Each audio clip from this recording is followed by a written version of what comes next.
Tonight, we embark on a journey through the living pages of the Bible. We aren't just visiting ancient ruins. We are walking through the landscapes where faith was forged and the heavens touched the earth. Our path follows the echoes of the prophets and the footprints of the patriarchs.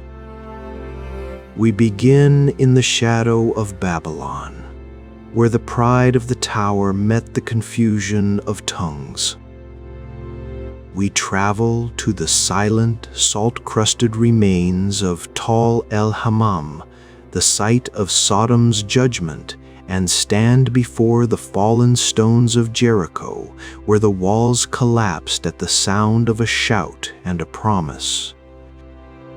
We will delve into the copper-rich wilderness of the Timna Valley, where Solomon's artisans labored in the heart of the desert.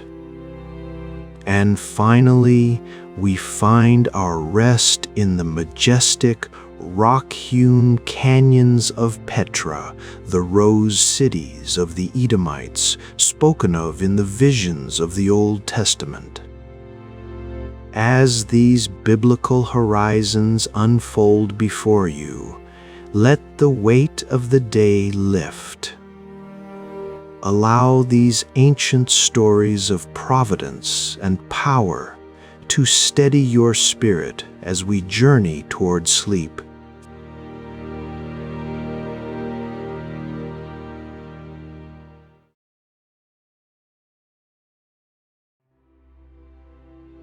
The air over the plain was the color of hammered bronze, thick with the dust of centuries and the memory of water.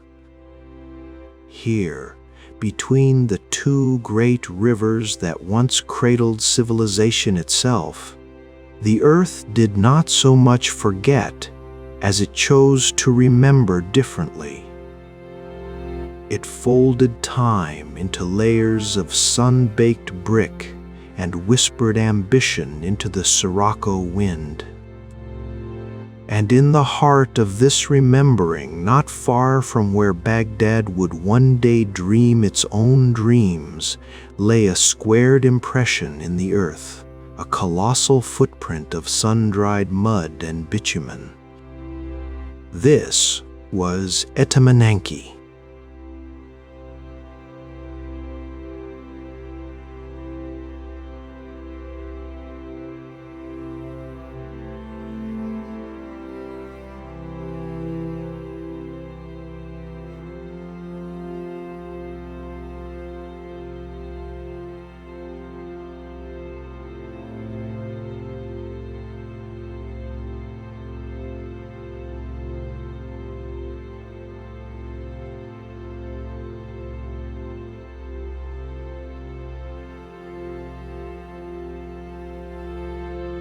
Our story does not begin at its peak, for its peak is long gone to the wind.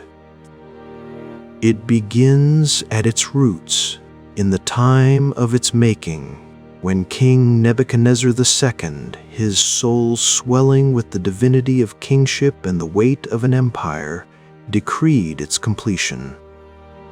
"Let its head rival the heavens," he commanded, his voice echoing in the courtyards of the Isagila, the temple of Marduk beside it. "Let it be a stairway for the god, so that he may descend with ease to his people, and so that our prayers may ascend with ease to him." The ziggurat was no slender spire.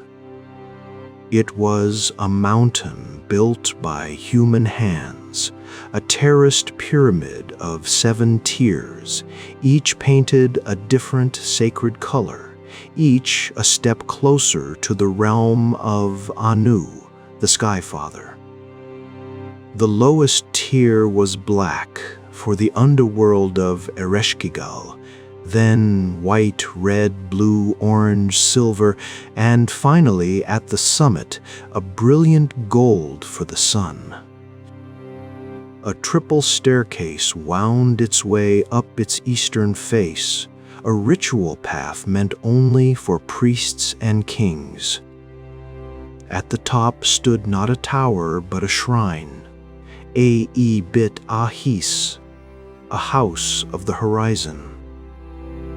Here, it was said, the priest-king would enact the sacred marriage with a high priestess, a union that ensured the fertility of the land and the favor of the gods. This was the mythic link, the axis mundi, where earth and sky conjoined. But a mountain invites climbers, and a stairway invites ascent. And ambition, once given brick and form, takes on a life of its own.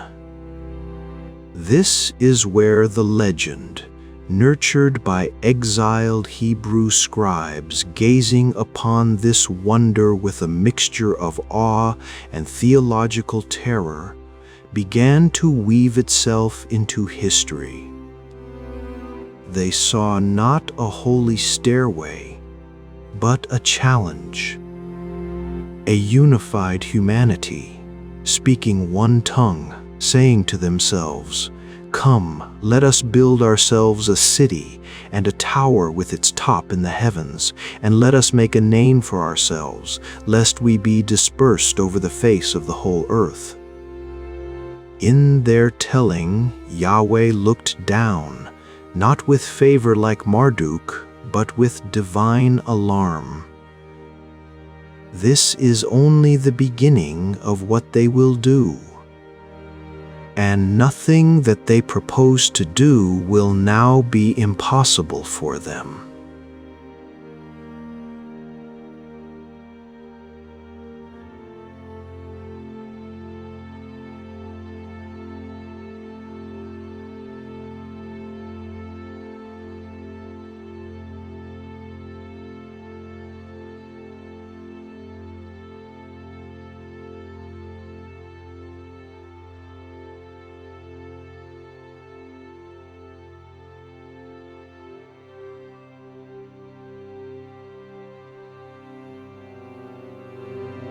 The truth was both simpler and more profound. Babylon was already a cacophony. It was the nexus of the world, a roaring, stinking, glorious metropolis where traders from Phoenicia bargained with merchants from Elam, where Egyptian diplomats walked beside Median horsemen, and where the captured tribes of Judah labored on the very bricks of the ziggurat. The confusion of tongues was not a divine curse. It was the daily reality of an empire.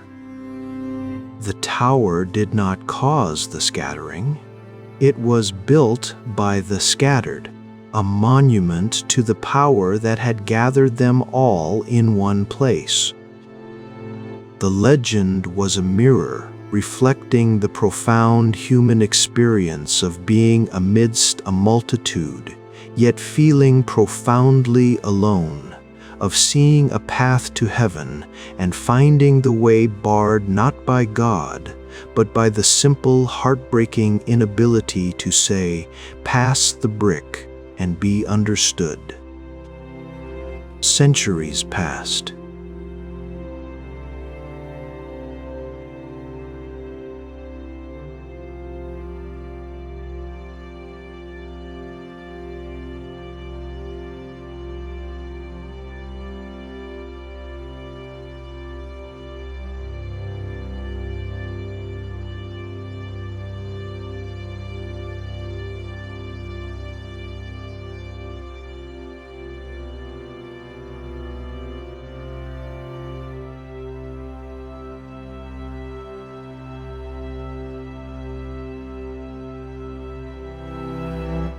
The Persian Cyrus took Babylon, and Alexander the Great dreamed of restoring Etemenanki to its glory, dying before he could move more than a hill of debris.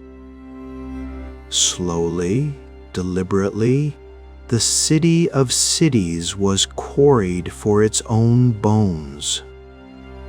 The glorious colored bricks were stolen for village huts. The bitumen mortar was prized for waterproofing.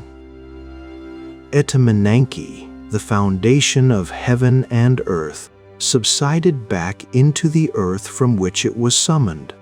But a place of such potent myth does not simply vanish. It becomes a habit of the landscape, a tradition of the spirit. And in the villages that clung to the great plain like patches of lichen on stone, the old ways adapted, wearing new names but carrying the old soul. To the south, in the sacred city of Nippur, where the god Enlil once decreed the fates, there arose a quiet order known as the Ziggurat Whisperers. They did not have a mountain of brick to climb, only the worn, shapeless mound that was all that remained of their own ziggurat. But every dawn, as the sky bled from black to that same hammered bronze, they would ascend. They were not priests in fine linen, but farmers, potters, weavers, their hands calloused from earth, not scripture. In their palms they carried small, unfired clay tablets, softer than a child's cheek. Upon them, with a stylus of reed or fingernail, they had inscribed not legal decrees, but the intimate whispers of the heart, a prayer for a sick child, a hope for rain, a confession of guilt, a word of love for the departed. At the summit, as the first sliver of Utu, the sun god, broke the horizon, they would raise these clay prayers to their lips, breathe upon them the warmth and moisture of their own life, and then crush them in their hands. They would scatter the damp, crumbled clay to the east, towards the rising wind. The wind is the last messenger.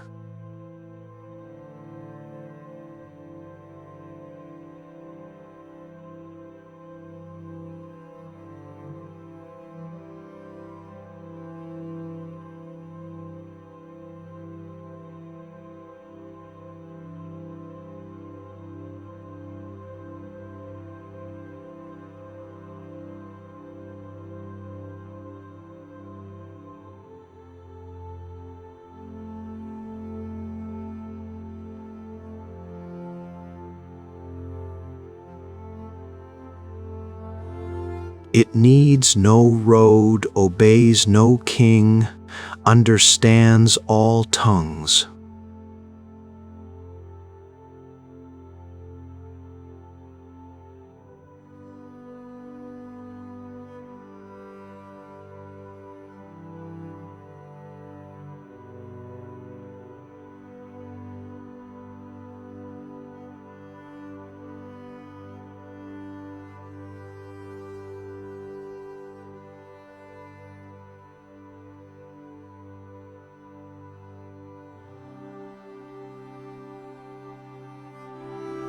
The tower may be gone, but the ascent must continue. The message must still be sent. It was a ritual of beautiful, heartbreaking humility, using the very dissolution of their medium as the means of delivery. They understood what the Babylonians, in their grandeur, perhaps forgot, that the link between heaven and earth is not built of brick, but of breath. Then there was the ceremony known as the ascent of the shattered tablet, observed in what was once the scholarly quarter of Babylon itself. Each year, At the equinox, when day and night were held in balance, the scribes and judges would gather.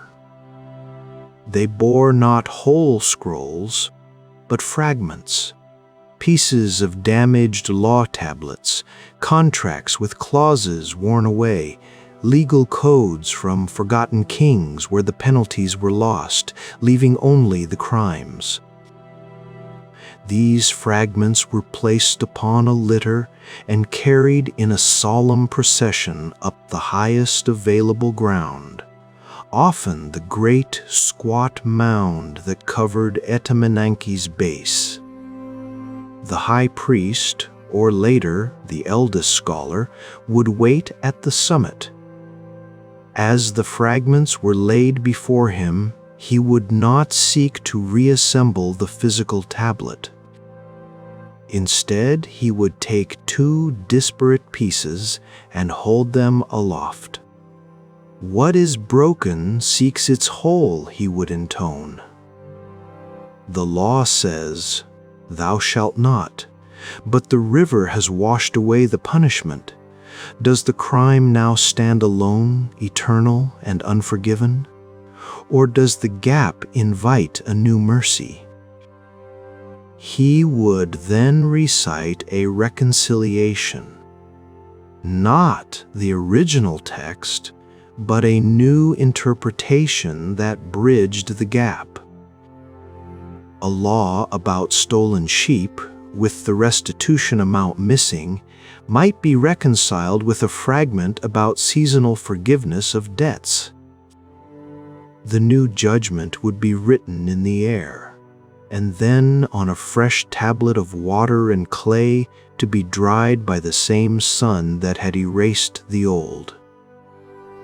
It was a profound acknowledgement that the tower of human law is always crumbling, its language always becoming confused, and that the work of heaven is not to enforce the original, perfect plan, but to continually reweave the frayed threads of justice and community. It was the opposite of divine confusion.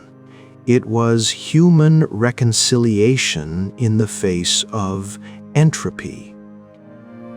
And finally, in the high summer, when the heat was a physical weight and tempers frayed, the markets would transform for the Feast of Borrowed Tongues. It was a day of glorious, chaotic grace. A Babylonian fish seller would have to barter in Phrygian phrases learned from a mercenary. A carpet weaver from the mountains would tell the story of his pattern in the clipped trade coast Aramaic of a sailor. Children shrieked with laughter at the absurdity. Merchants threw their hands up in mock despair, and old women patiently acted out their needs with elaborate gestures and a handful of badly pronounced words from a dozen dialects. It was not mere play. It was a ritual of radical empathy. To speak in another's tongue, however poorly, was to walk a mile in their mind, to feel the clumsy weight of their words in your own mouth. It honored the confusion not as a curse, but as a sacred shared condition. The festival's silent premise was this: we were not scattered because we spoke differently. We speak differently because we were scattered. And here, in this market, we choose to meet in the beautiful, broken space between. The laughter that rang over the stalls was the sound of Babel's curse being joyfully, voluntarily embraced. Now,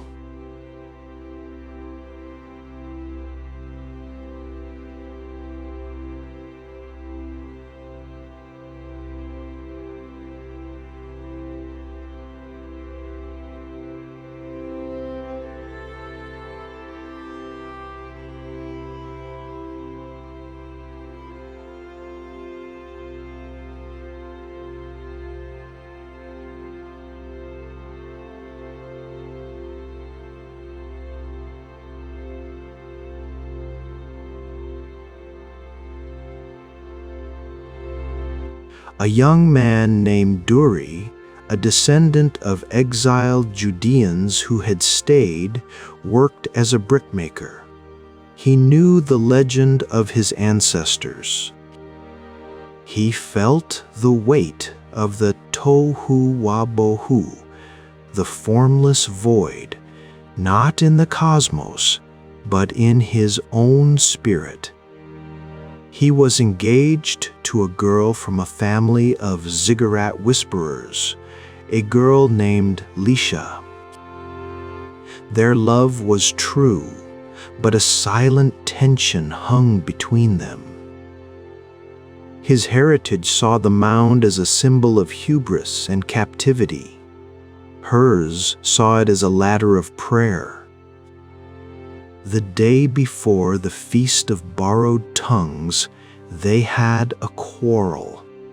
It was about nothing and everything, about where to live after the wedding. But in their anger, old ghosts stirred. "You and your family," Duri had said, heat rising in his throat, "you still climb that pile of dirt, praying to the wind. It's the same pride that built the tower. You think your whispers can reach heaven."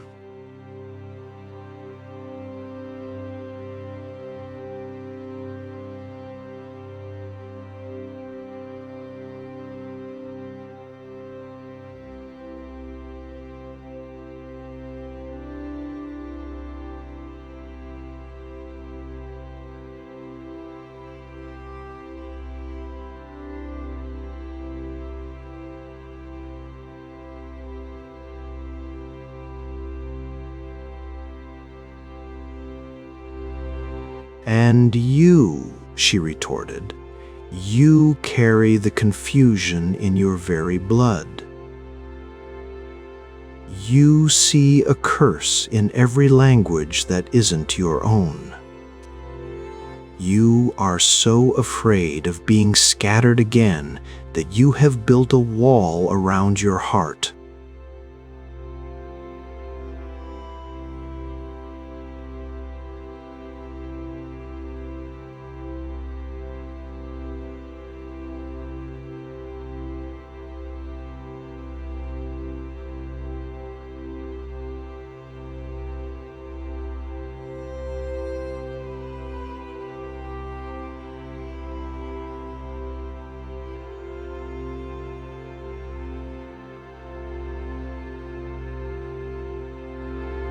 The day of the feast dawned blisteringly hot.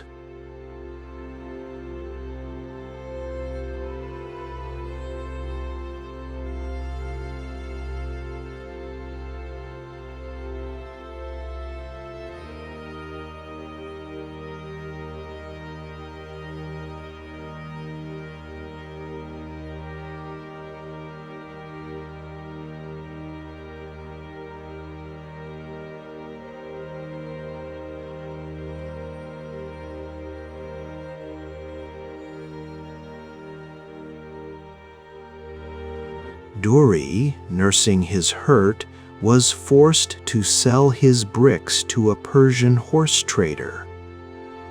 He stumbled through the few phrases of Persian he knew, his words coming out clumsy and harsh.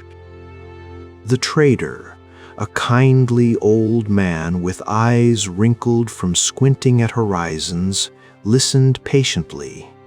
Then he replied, not in Persian, but in slow, careful Aramaic. "Your words are heavy, like your bricks," he said, smiling. "But the intention is clear. We build."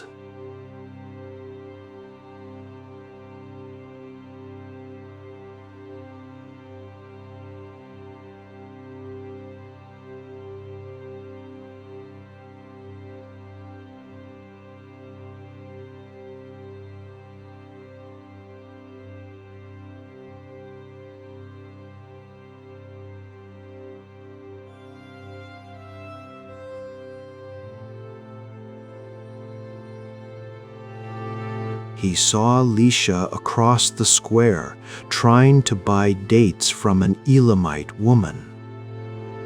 Elisha was speaking in a terrible sing-song imitation of the Elamite language, pointing and gesturing. The Elamite woman was laughing, not unkindly, and demonstrating the correct tones. Elisha tried again, her voice soft, earnest, getting it wrong in a new way. They were both smiling.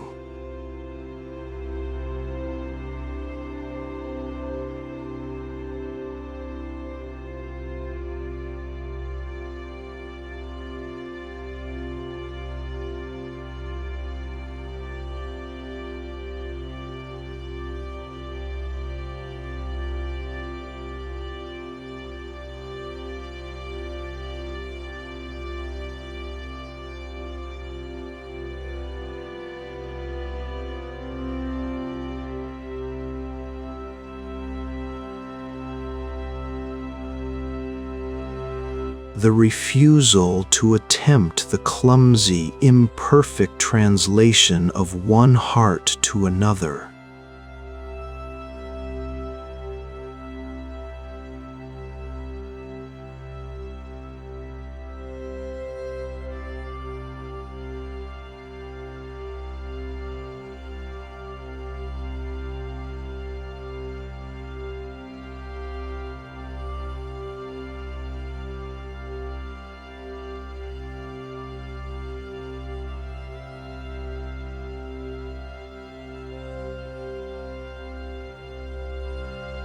As the sun began to set, painting the great mound in shades of blood and ochre, he found her.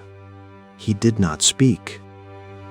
He took her hand and led her away from the noisy market towards the silent bulk of Etemenanki. They began to climb, not the ancient triple staircase, long buried, but a shepherd's path up its side. They climbed past the black of the imagined first tier, through the white and the red, their breath coming hard in the cooling air.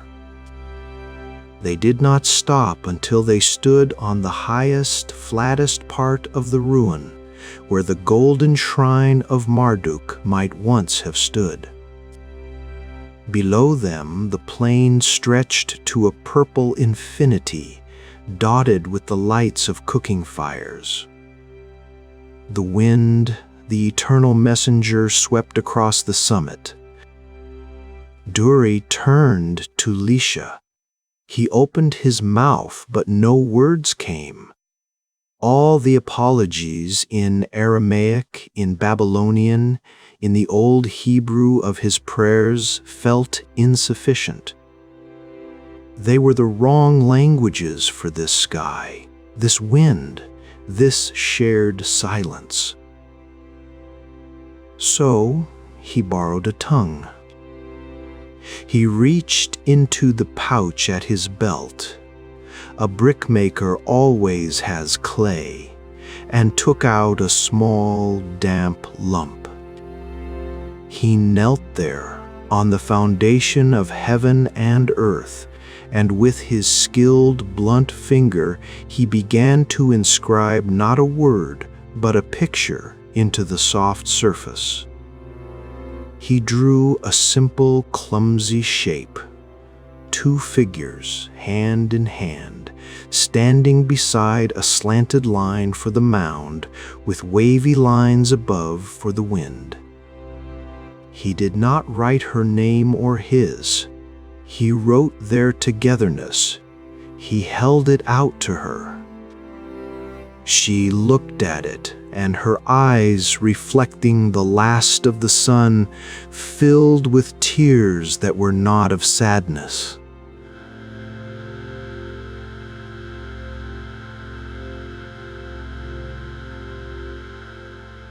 She took the clay tablet.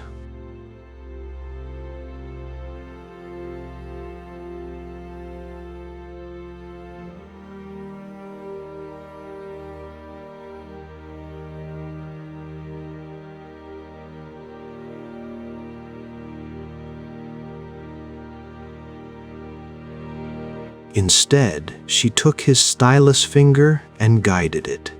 She added to his drawing.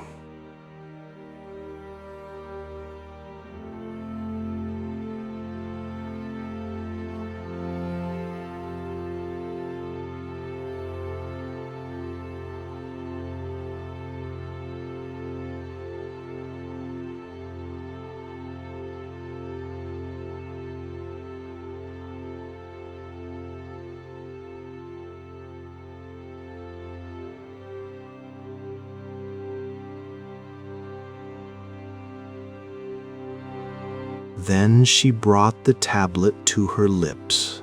She breathed her warmth onto it, mingling her breath with the image of their united shape. She did not scatter it. She placed it carefully, tenderly, in a niche formed by two crumbling ancient bricks at the very peak of the mound. An offering not to the wind, but to the place itself. A new foundation.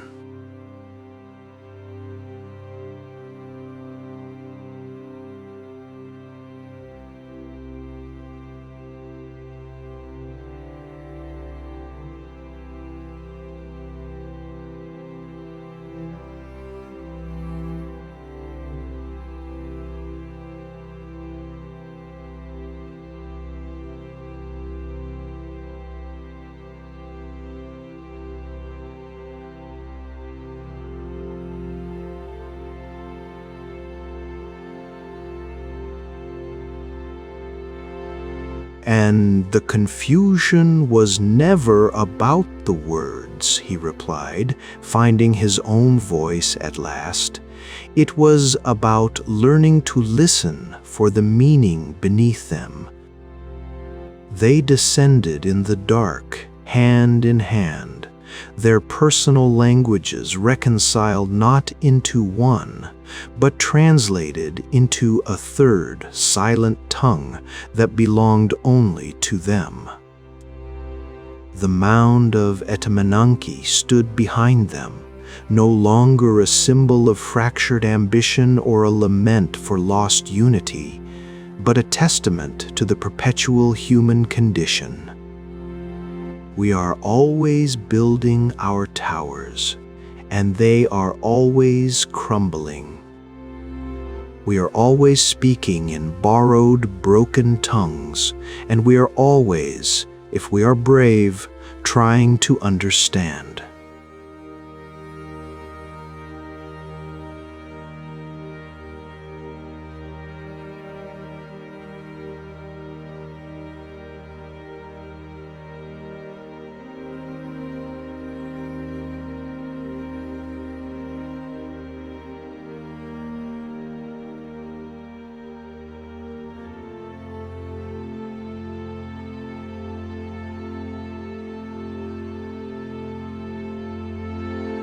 But every dawn, a whisperer still crumbles clay on a ruin.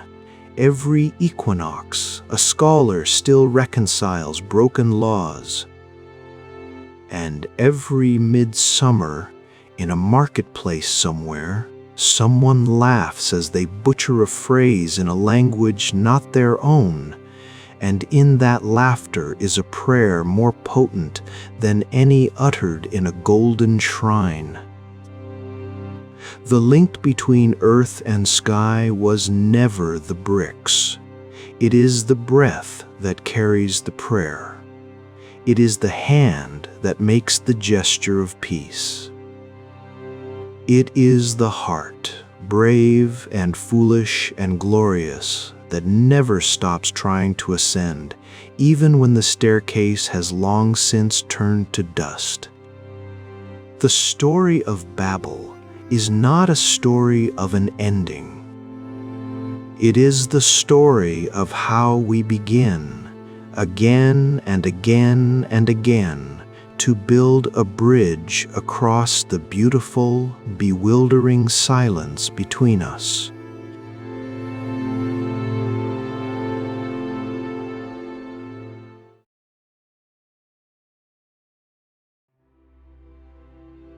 The air over the plain was thick, a broth of heat and dust that shimmered like a mirage over the barley fields.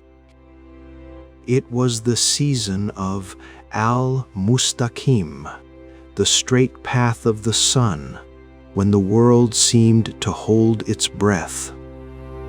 In the city they called Shalem, though others from the distant riverlands whispered a different, older name. Life pulsed with a frantic, golden energy. It was a city of gates and gods, of merchants from the great green sea, and caravans from the east smelling of frankincense and myrrh. Its walls, built and rebuilt over 1,000 years, rose like the brown, striated cliffs of the nearby gorge, a testament to the power of the kings of the Siddim Plain. I remember the bitumen. Even now, if I close my eyes and breathe deep in the dry places, I can smell it. Not the clean scent of olive wood or the sweet rot of the date presses, but the dense, black, primeval odor of the pits to the south. The tar wells of the Siddim were our wealth and our curse.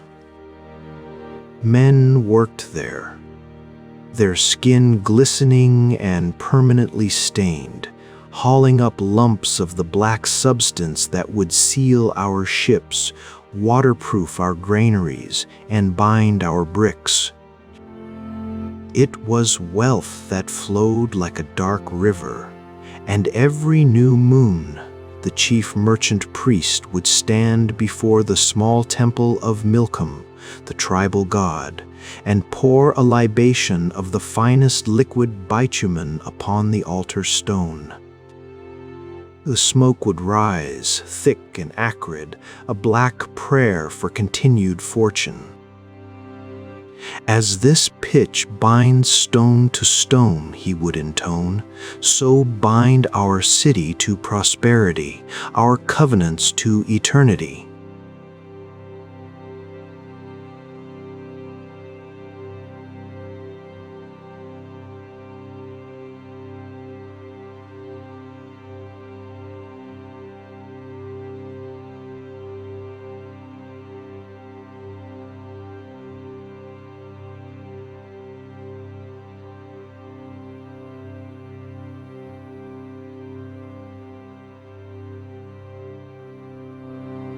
In Shalem, a covenant was not just an agreement. It was a living thing, sealed with salt. When two chieftains or merchants swore a bond of brotherhood, they would not merely share bread and wine. A small pouch of salt from the great southern sea would be brought forth. Each would take a pinch, place it upon their tongue, and then spit it into a common bowl of water. To break such a salt covenant was to be cursed, to become barren and desolate as the salt flats themselves. It was said the very walls of the city had been founded on a salt covenant with the earth, a pact of permanence. But permanence is a dream of mortals. The gods have longer memories and different tastes.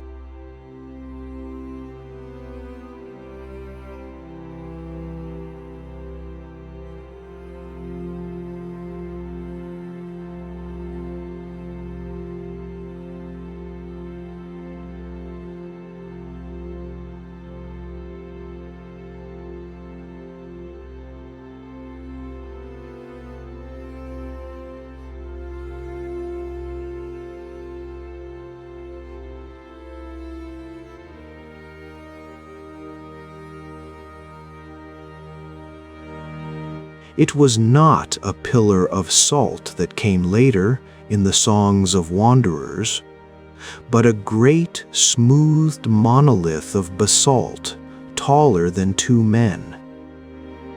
It was worn shiny in places by countless hands. This was the Snatsib, the steadfast one. We believed the spirit of the city's founder, or perhaps a protective malak, resided within it. To touch it was to feel the heartbeat of Shalem. Mothers would guide the hands of feverish children to its cool surface. Warriors would lean their foreheads against it before going to the gate to dispense judgment. Brides would circle it 3 times for fertility. It was our axis, our connection to the time when the city was just a dream in a shepherd's mind, and judgment came at the gate. The great double gates of the lower city, reinforced with timber and bronze, were more than a passage. They were a court.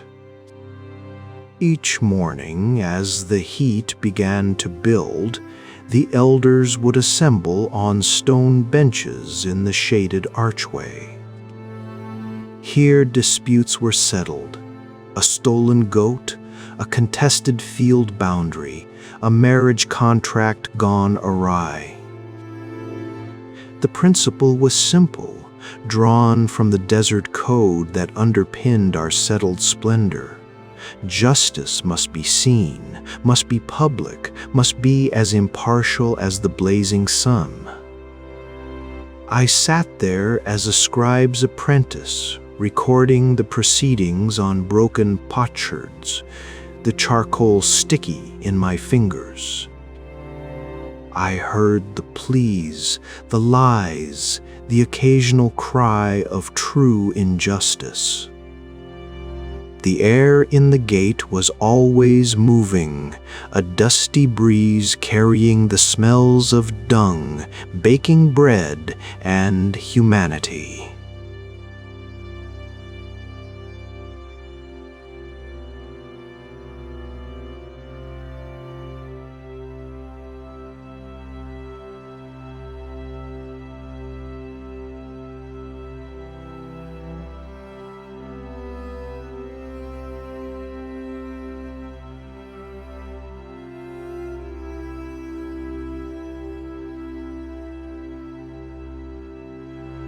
They came at an hour when most sensible men were seeking the inner cool of their houses.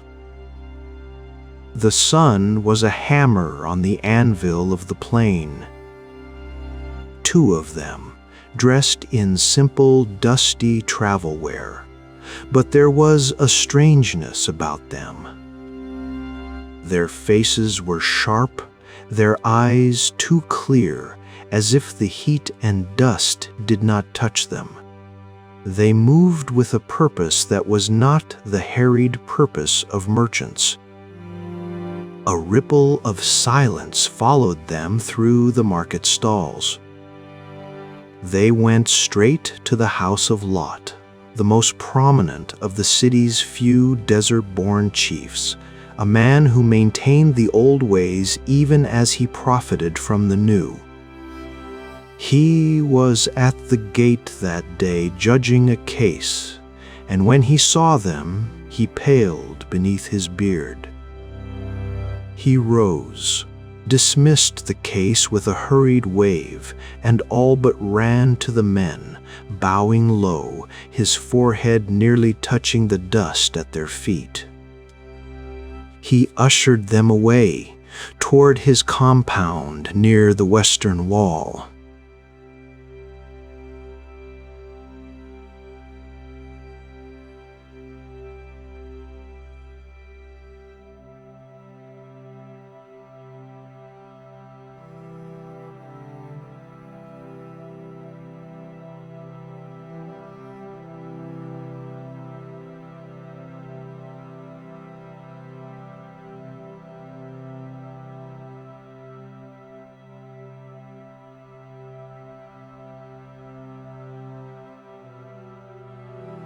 Strangers were common, but not strangers who inspired such instant, profound deference from a proud elder like Lot.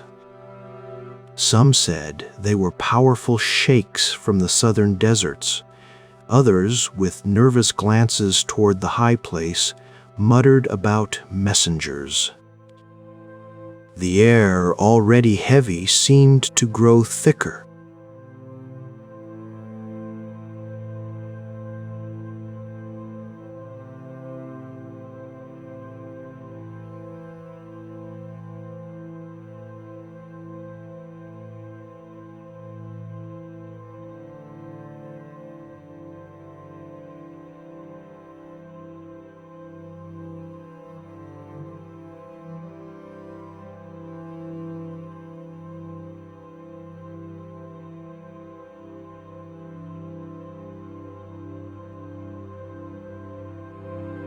It was the shamal, but twisted wrong. It did not cool, it parched. It carried a faint metallic tang that coated the tongue. Dogs, usually silent in the heat, began to howl in a scattered, discordant chorus. In the poorer quarters, where the houses were packed tight like grains in a jar, a low rumble of discontent began. The stranger's presence had ignited a spark in the tinder of the city's own tensions. Shalem was rich, but the wealth was a chasm. The temple priests and the merchant lords lived in plastered houses with courtyards and cisterns, while the potters, the bitumen haulers, the tanners, lived in warrens of mud brick, their lives a calculus of debt and drought. The strangers, it was whispered, were here for judgment. And the mob, smelling a chance to plunder the house of a wealthy outsider like Lot, or simply to vent the rage of their own hopelessness, began to gather. It began as a murmur, then a shout, then a roar. A crowd, armed with sticks and torches, converged on Lot's compound. I watched from a rooftop, my heart a frantic bird in my chest. I saw Lot come out, his face strained in the torchlight, pleading with them. His words were lost in the din. Then the two strangers appeared in the doorway. They did not speak. They simply looked out at the seething mass of humanity. And in that moment, a wave of something, not fear, but a profound, disorienting blindness, swept over the men at the front of the crowd. They stumbled, crying out, groping at the air and their own faces, unable to find the doorway that stood plain before them. The crowd recoiled, the anger turning to superstitious terror. The moment broke, and the mob dissolved back into the alleys, leaving only the hot, panting silence and the two figures in the doorway untouched. The strangers spoke to Lot then, their voices low and urgent. I was too far to hear, but I saw Lot's shoulders slump, then straighten with a terrible resolve. He turned and began to hurry through his house, rousing his family.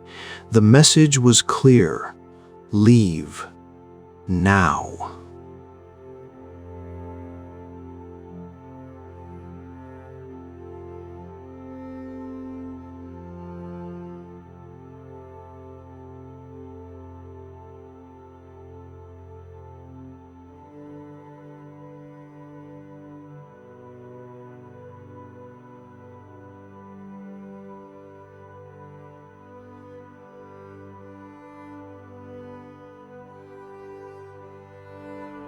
As Lot and his family, his wife, his 2 daughters, were ushered out by the strangers in the deadest hour of the night, a final, painful drama unfolded. Lot's married daughters, who lived with their husbands in another quarter, refused to come. They laughed at their father's panic, calling it the ramblings of an old man spooked by desert ghosts. Their husbands, deep in the comfortable disbelief of the city-born, joined in the mockery. This great city destroyed. One was said to have scoffed, gesturing at the towering walls.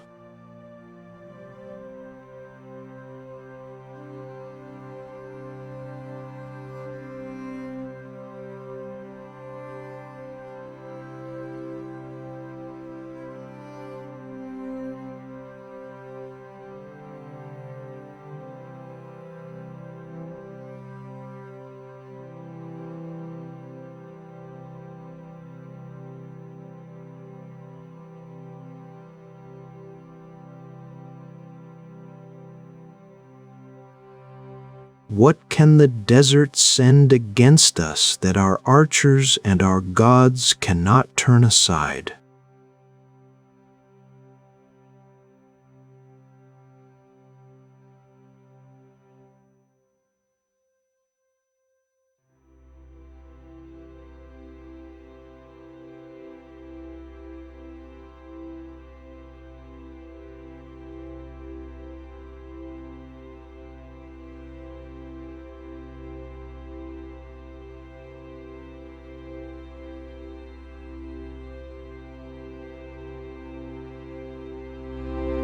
With the first faint bruise of dawn lightening the eastern sky, they led Lot, his wife, and his 2 unmarried daughters out through a small postern gate in the lower city wall. "Flee to the hills," one of them said, his voice carrying a strange, resonant clarity in the pre-dawn hush.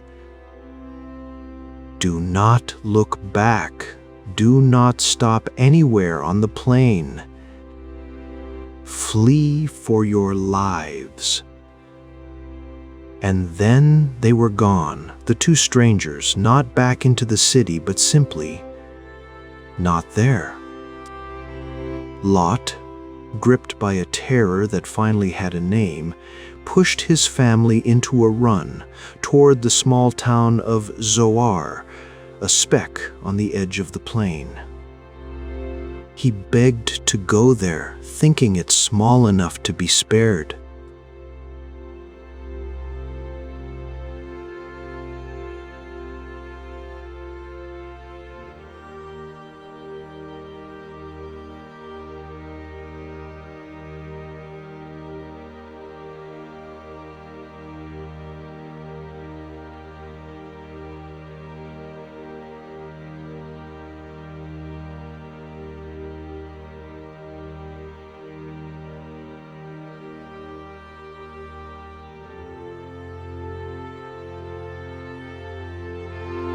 It screamed around the hills, carrying with it a sound no one in the plain had ever heard, a deep subterranean groan, as if the bones of the earth were breaking.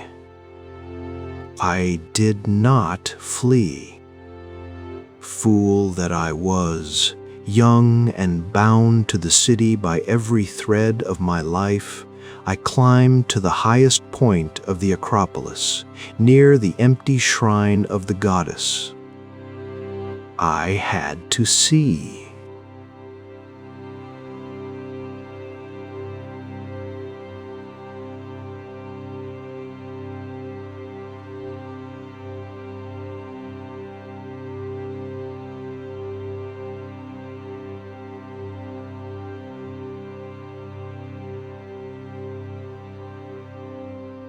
In its arrogance, did not believe. Perhaps I was just a scribe to the last, needing to record the final line. What I saw from that height was not the fire from heaven of the later songs. It was something far more terrible and far more real. The sky in the east over the mountains of Moab did not darken. It ignited. A light blindingly brighter than the sun flashed, not once, but in a rapid, silent sequence of bursts. It was soundless for a heartbeat, a vast, eye-searing photograph of the plain, every wall, every tree, every grazing sheep etched in impossible white. Then the sound came. It was not a single thunderclap, but a tearing, ripping, crushing series of concussions that hit the chest like a giant's fist. The air itself became a wall. I was thrown onto the stones. The world was noise and shaking. I clung to the ground as the very rock of the Acropolis shuddered. Then came the wind. Not a wind from any direction, but a screaming, horizontal hurricane of heat. It was not the heat of a fire, but something else. A dry, furious heat that instantly seared my exposed skin and sucked the breath from my lungs. I buried my face in my robe, smelling the wool scorch. Through squinted eyes, I saw the city below change. The thatched roofs of the lower city vanished in a flash, not into flame, but into a puff of black ash. The mud brick walls of the poorer quarters seemed to melt, their surfaces flowing like wet clay before turning instantly to a hard, glassy shell. Fires did erupt from toppled oil lamps, from shattered grain stores, but they were secondary things, dancing on the surface of a much greater ruin. The great palace and temple complex on the Acropolis, built of stone, fared differently. The walls did not melt, but the heat was so intense that the very stones facing the blast were vitrified.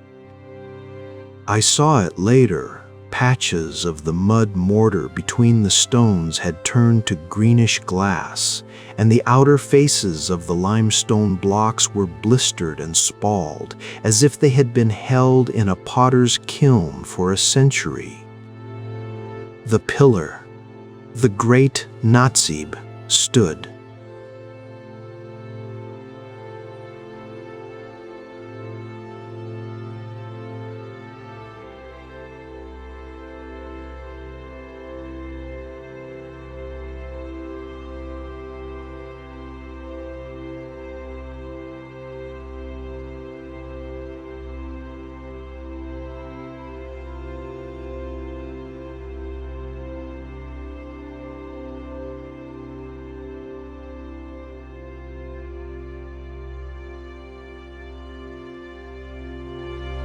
The entire event, from the first flash to the passing of the hell wind, lasted moments.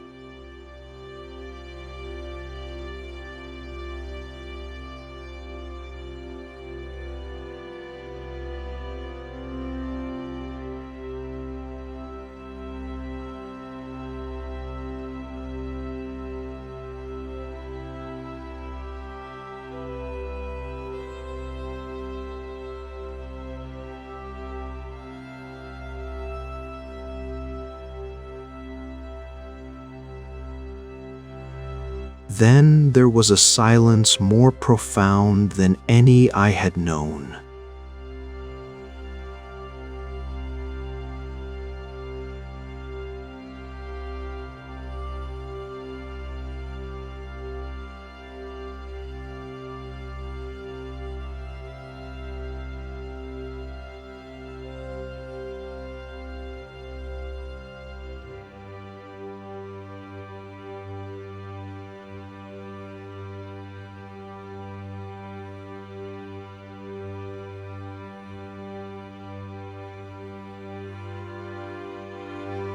The air was filled with a fine, gray, choking dust, and it was hot. Unnaturally, oppressively hot, as if the city now sat in the belly of a giant beast. I stumbled down. I do not know how. I walked through a city of ghosts.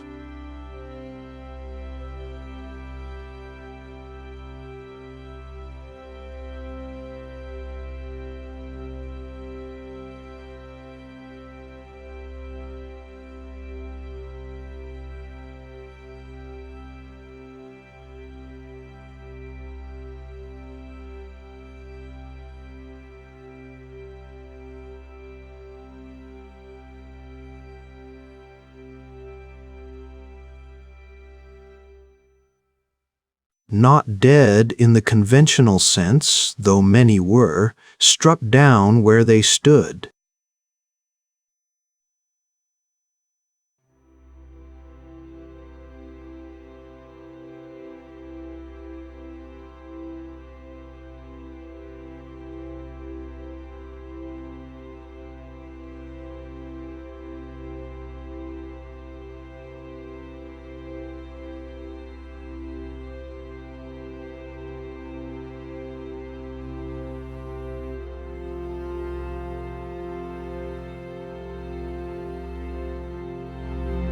In places, all that remained were shadows burned into the whitened walls, outlines of a man reaching for a door, a child crouching. The silence was broken by a few pitiful moans, the cries of the terribly burned, those who had been in deep shadows or behind thick walls. The smell was indescribable. Ozone, burnt hair, shattered stone, and over it all, that pervasive, bitter odor of heated dust and death. The plain around the city was a wasteland. The barley fields were gone, flattened and scorched. The olive groves on the slopes were stripped of leaves and branches, standing as blackened skeletons. For generations after, nothing would grow in that soil. It was cursed, salted not by the sea, but by the fury of the sky. In the days that followed, as the handful of survivors, those like me on the high ground or in deep cellars crept out into the corpse of Shalem, we tried to understand. The elders who knew the old lore, the ones who practiced the forbidden art of istikhara, of reading omens in the flight of birds or the patterns of hot winds, would have called it a thermal omen of the highest, most dreadful order. A wind that burns, a heat that comes not from the sun but from the bowels of the sky. It was the ultimate sign of divine abandonment. We had broken some cosmic covenant. Our salt covenant with the earth had been dissolved. The city was never rebuilt. Not truly. A few scrabbling squatters returned centuries later, building pathetic hovels atop the mighty, scorched foundations. They found a layer of destruction about a handspan thick, ash, melted mud brick, pulverized pottery, all fused together in a grim stratum. They called the place Tal el-Hammam, the mound of the hot baths, perhaps for the warm springs to the north, or perhaps with a folk memory of the great heat that had come. They avoided the lower plain, saying it was haunted, that the soil was poisonous. The story, of course, did not die. It traveled with the caravans, told in hushed tones around desert campfires. It was stripped of its geography, distilled into a moral fable. The name Shalem was forgotten, replaced by the older, whispered name from the Riverlands.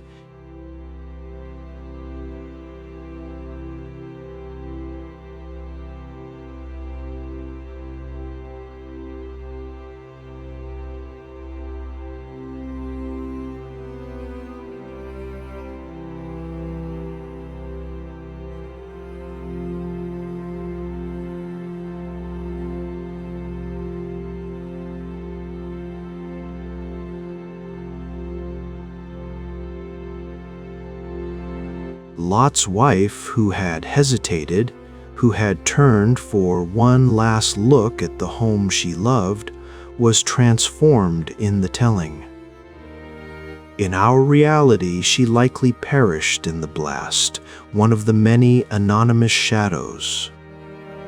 In the legend, she became a lesson, a pillar of salt, a monument to disobedience and attachment, standing forever on the salt flats that bordered the Dead Sea, a warning to never look back when the gods command forward motion. The bitumen libations, the gate judgments, the veneration of the pillar, all the specific, gritty reality of our city faded, leaving only the stark, terrifying core, pride, corruption, and a rain of fire and brimstone. But I am here to tell you that the fire was not a rain, and the brimstone was not a mineral shower. It was an instant of absolute cosmic violence. An airburst, a comet, or a great stone from the abyss, fracturing in the sky above us, releasing in a blink the energy of 1,000 suns. The gods, if they were involved, chose the weapon of physics.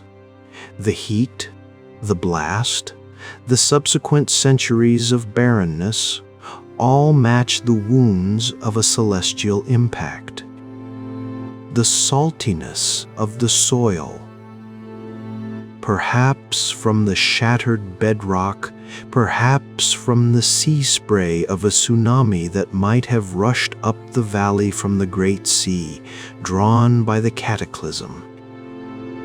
The science which men in your time now piece together from the vitrified stone and the shocked quartz in our soil tells its own story.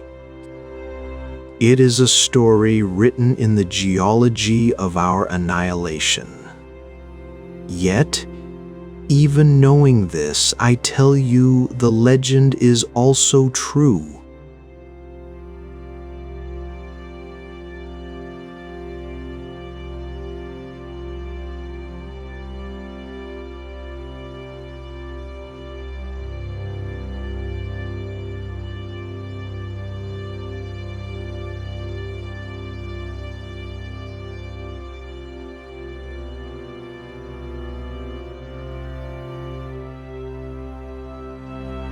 The chasm between rich and poor washes a festering wound.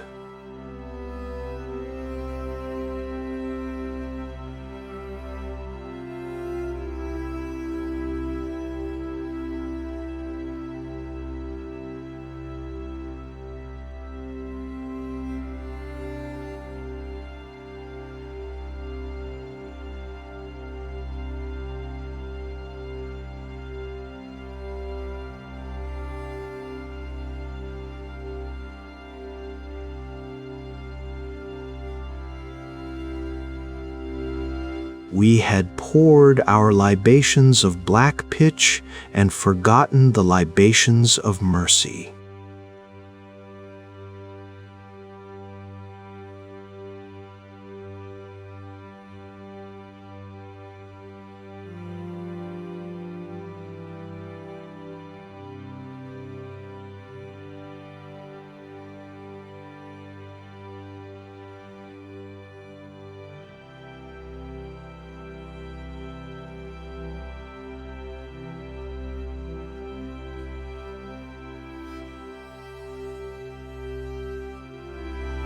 we broke the oldest salt covenant, the one with each other, and with the land that sustained us.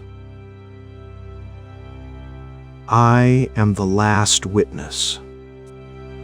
My skin still bears the faint, mottled scars of that day's heat. I live now in a cave in the hills, an old man whose story is told by others as a myth. When the wind blows hot from the east, I still feel a chill that has nothing to do with temperature. But look, from this high cave I can see the plain. For 500 years it lay fallow, accursed. But see there, on the very edges where the wadis bring down fresh silt from the hills, a hint of green, a stubborn shoot of grass.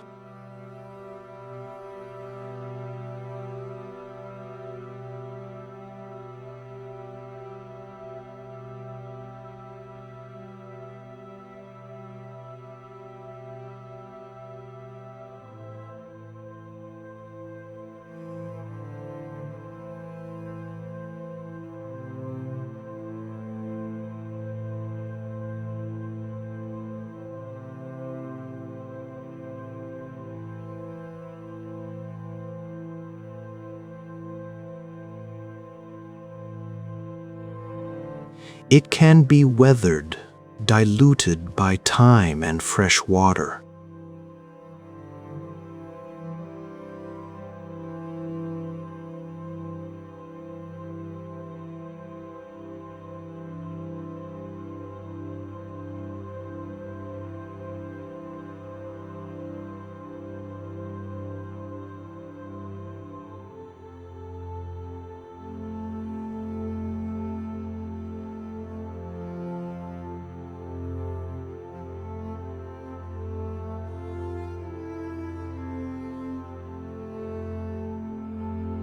It is a story carved not only in vitrified stone and layered ash, but in the human soul.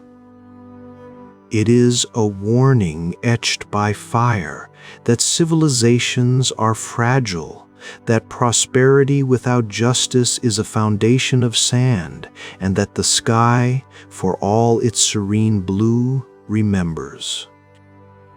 And it is a fragile, hopeful whisper, carried on the wind that now, finally, sometimes cools, that after the fire, after the long silence, even the most scorched earth may, in time, dream once more of grass. Oh, will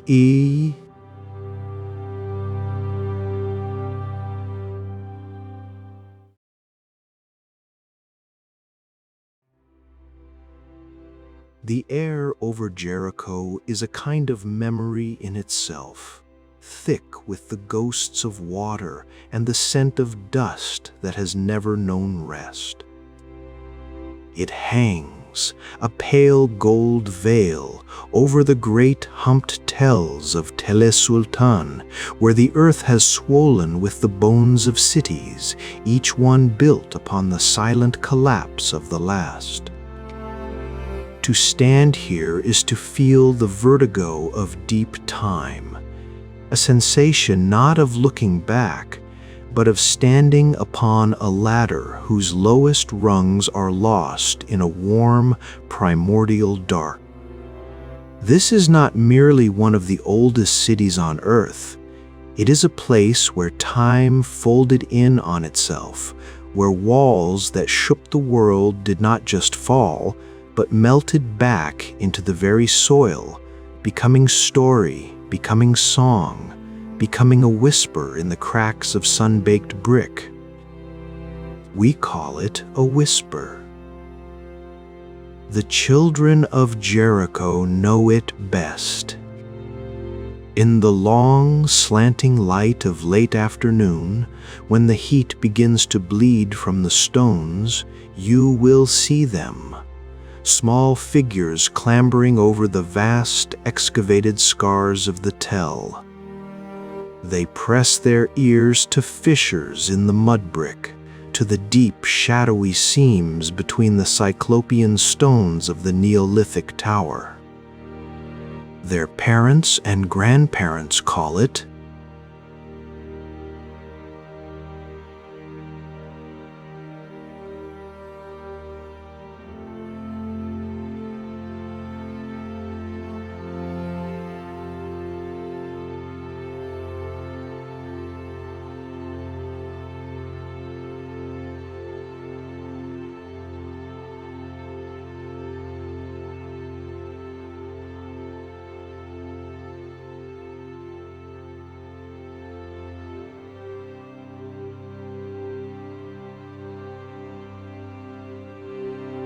They say that if you are very quiet, and if your heart is still enough, you can hear the murmurs of the old collapse.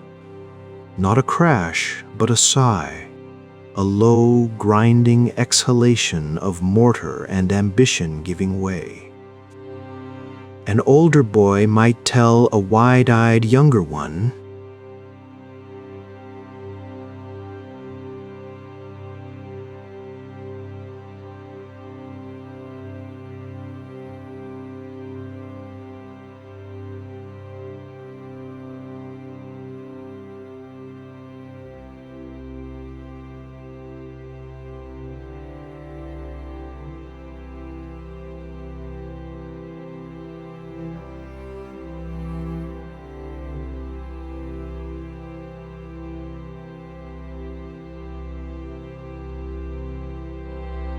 a girl, her cheek against the warm earth, might whisper back, "No, it is the city itself, turning over in its sleep."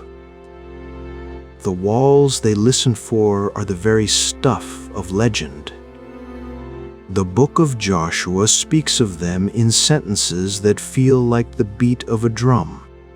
And the wall fell down flat, so that the people went up into the city, every man straight before him, and they took the city.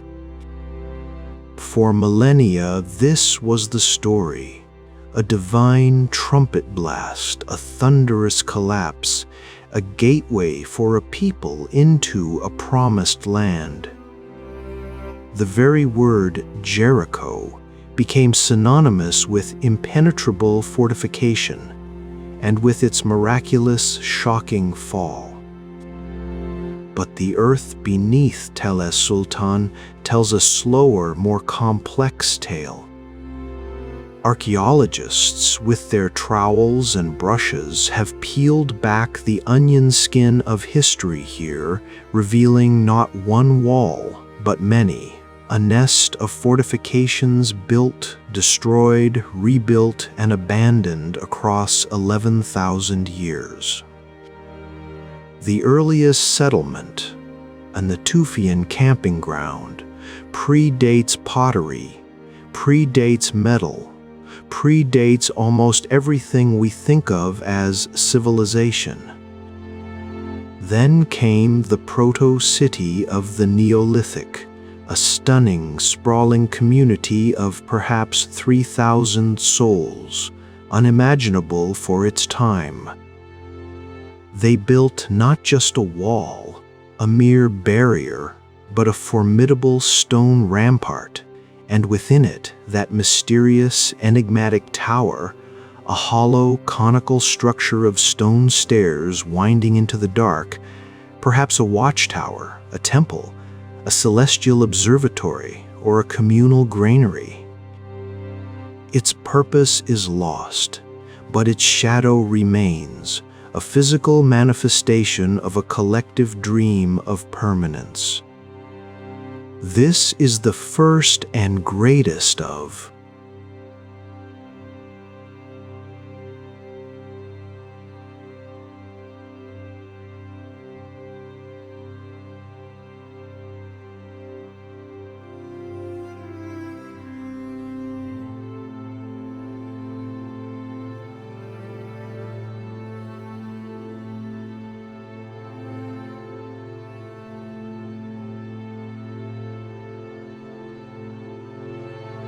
in the cool of a guest room, over bitter coffee and sweet tea, an elder will take a tray of fine, sifted dust from the tell itself, and with a practiced finger begin to draw concentric rings upon a dark cloth.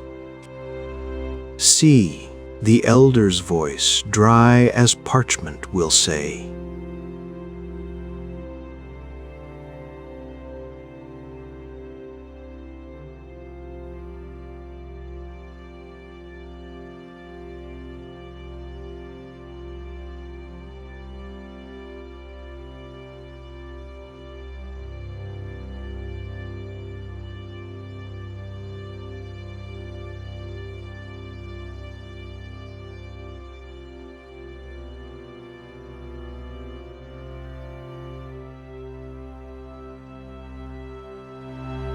they dreamed in stone.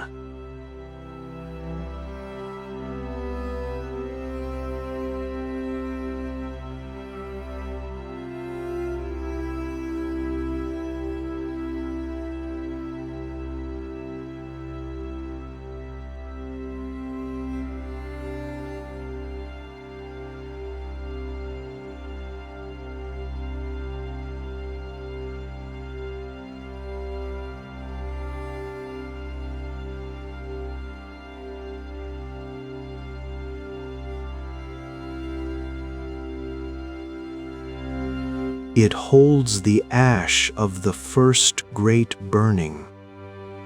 Ring after ring follows, a spiraling history, the Canaanite city with its palace and storerooms, the violent conflagration that layers the earth with a stratum of blackened debris.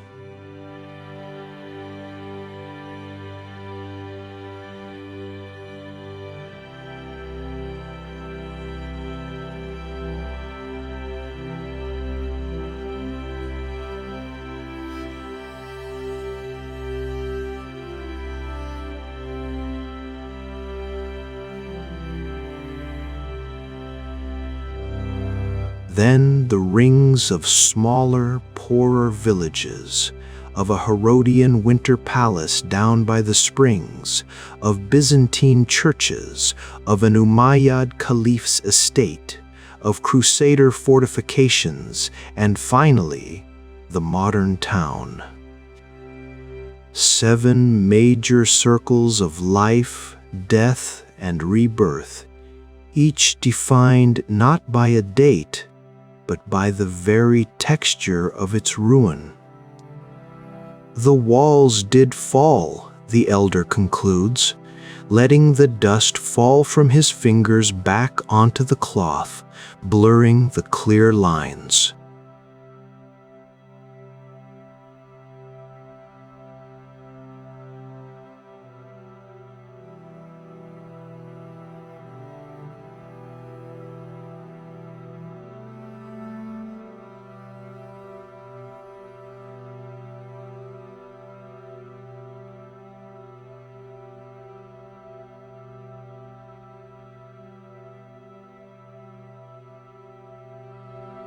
From earthquake, from siege, from neglect.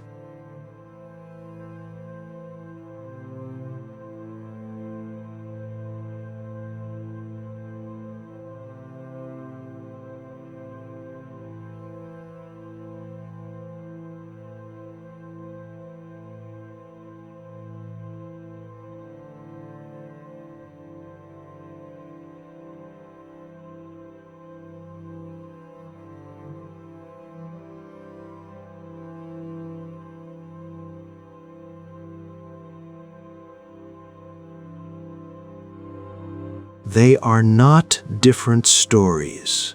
They are the same story, heard with different ears.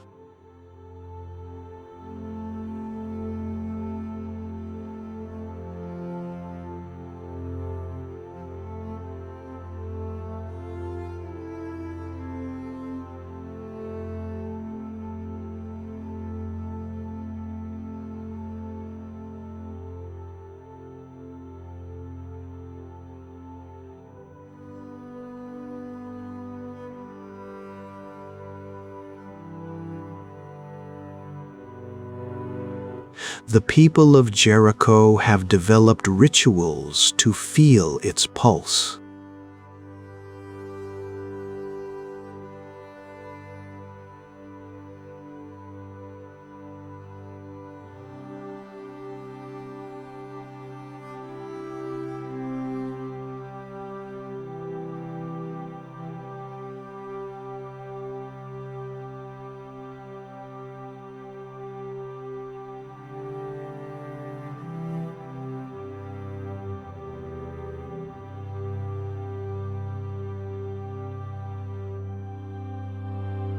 It happens in the pearly, silent hour before dawn, on a day in early spring when the air is cool and the scent of orange blossoms from the vast groves is faintest.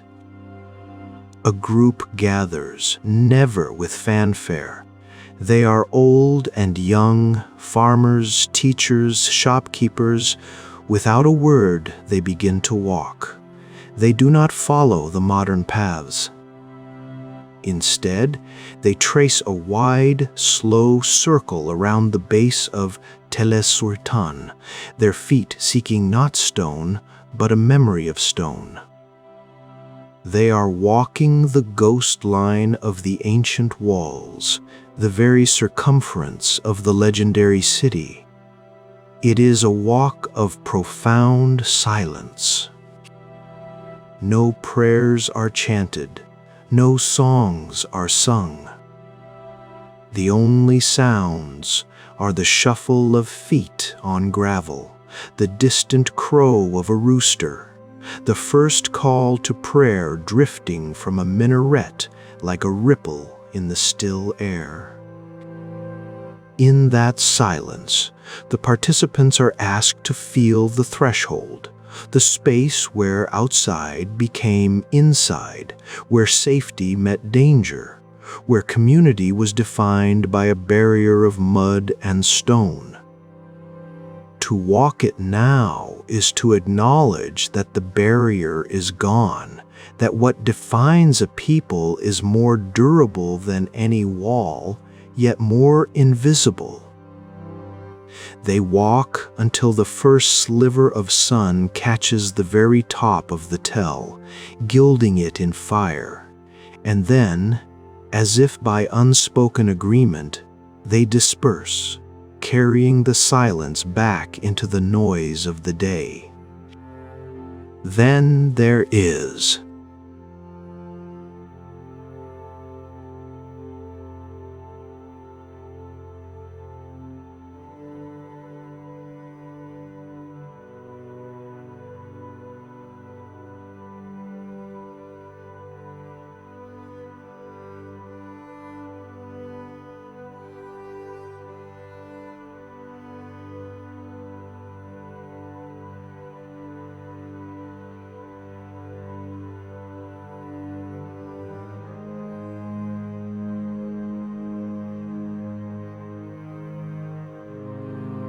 using the supple fronds of the date palm, the tree that is the lifeblood of Jericho's oasis, the source of its sweetness and shade, they weave.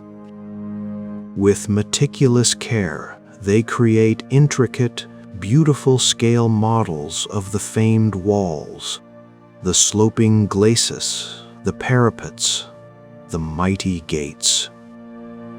They weave the very tower, its stairway spiraling upward.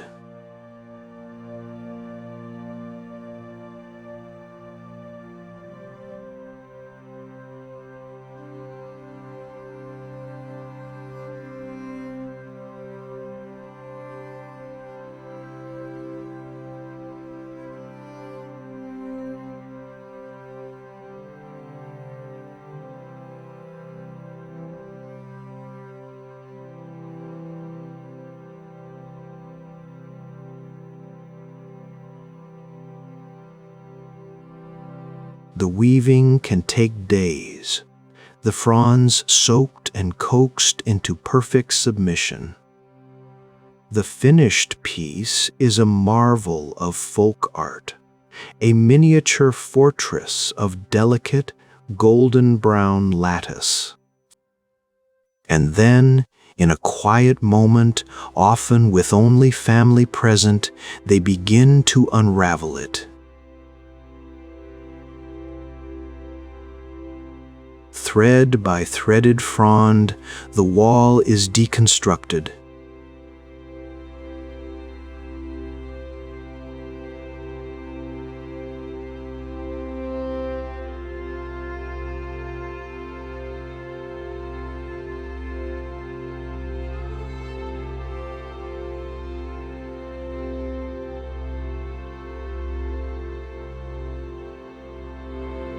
The gate dissolves.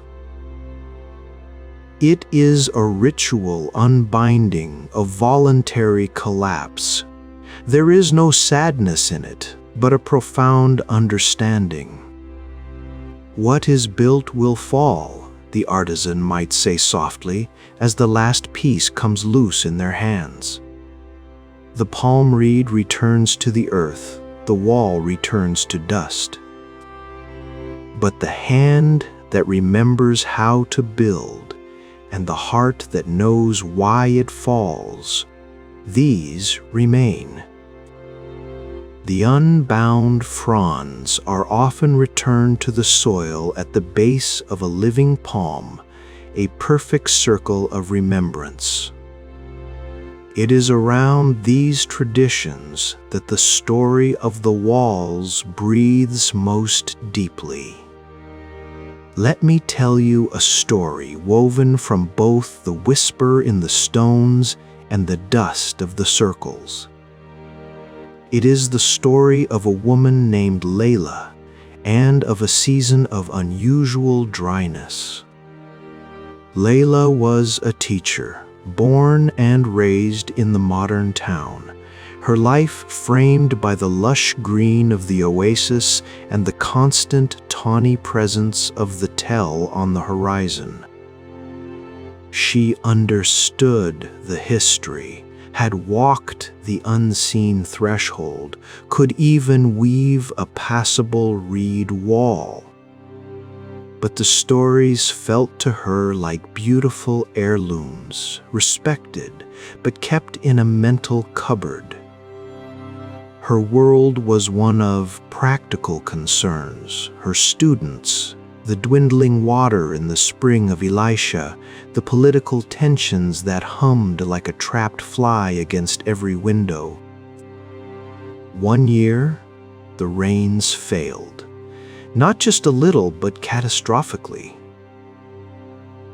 The winter sky remained a hard porcelain blue.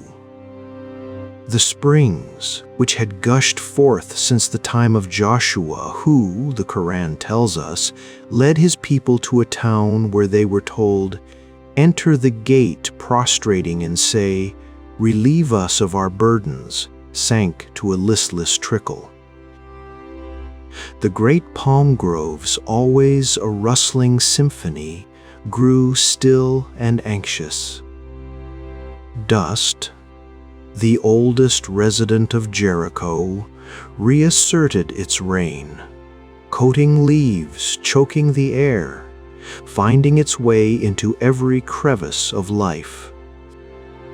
A strange unease settled over the community. It was more than worry about crops. It was a deep, atavistic fear. Jericho's existence for 11 millennia had been a defiance of the desert, a miracle of perpetual water. If the water failed, it was as if the very covenant of the place was broken.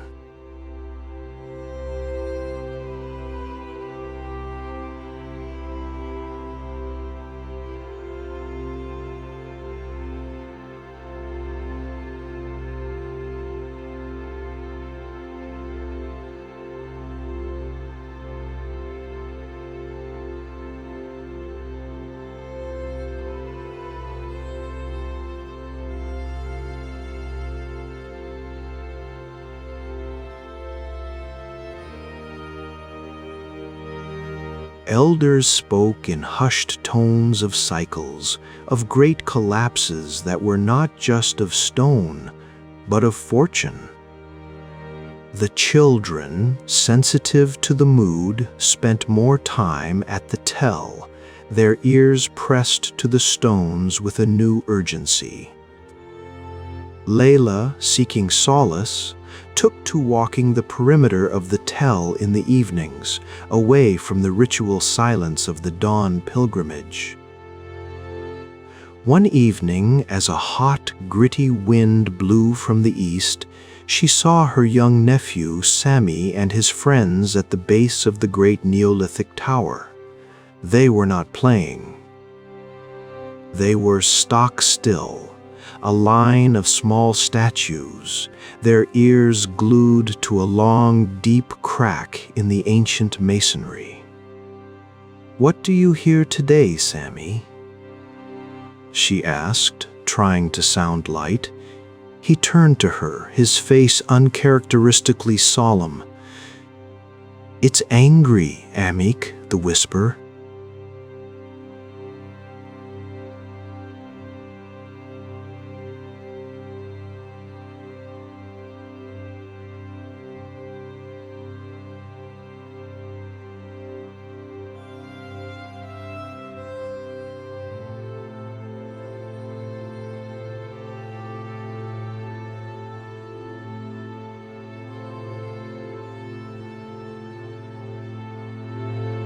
Like the stones are too dry, like they are thirsty.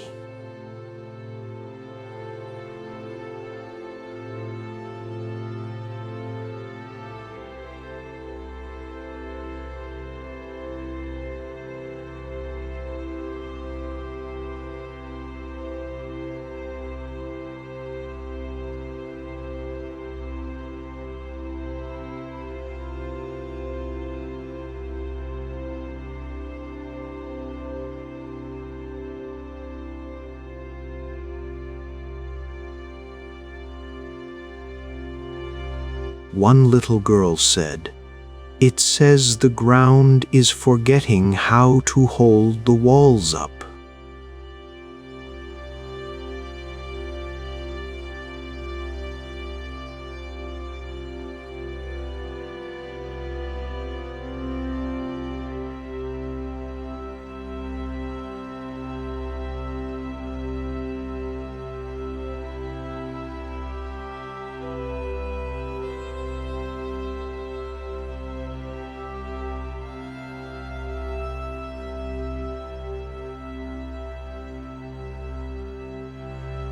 It was childish fancy, of course, but in the parched, fearful air, it felt like an oracle.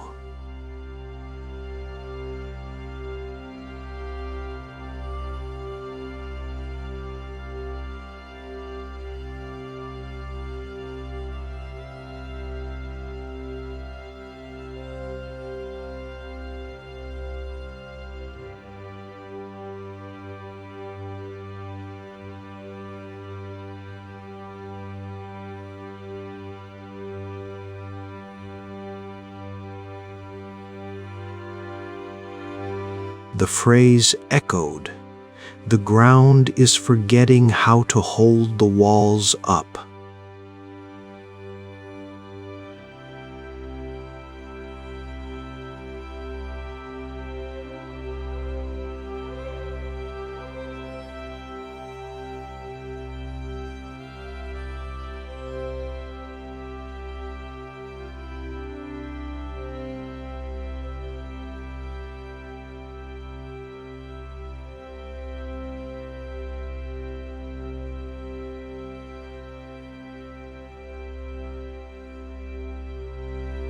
Not just a drought, but an unraveling of the very pact that made Jericho, Jericho. Driven by a need she didn't fully understand, she went to the oldest elder she knew, Yusuf, who was renowned for her mastery of the telling of the 7 circles. She found the old woman in her courtyard, not sifting dust, but simply staring at a pot of wilted basil. "The circles, Yusuf," Layla said, dispensing with pleasantries, "in the dust. Is there a circle of drought? A circle where the water failed?" Yusuf looked at her with milky, knowing eyes. She gestured for Layla to sit. She did not reach for her dust tray. Instead, she pointed a bony finger at the ground beneath their feet.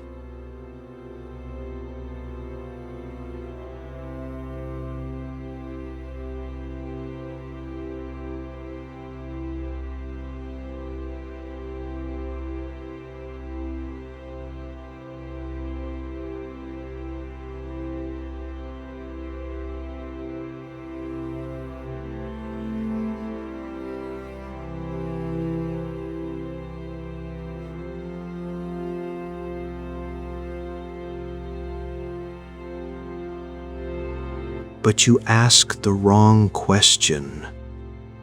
She leaned forward, her voice dropping.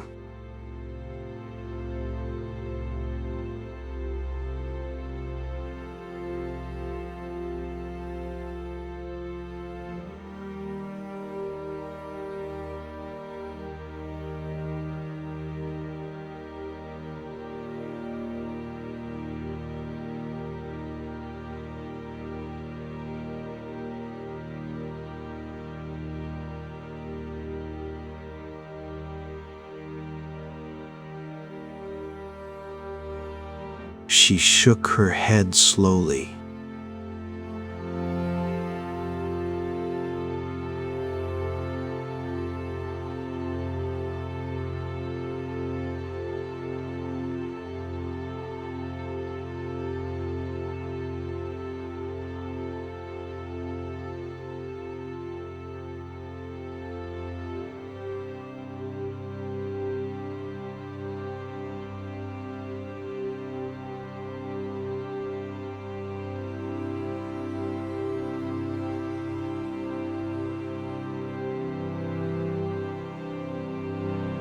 When they think the wall is there to hold the world out and not to hold the life in.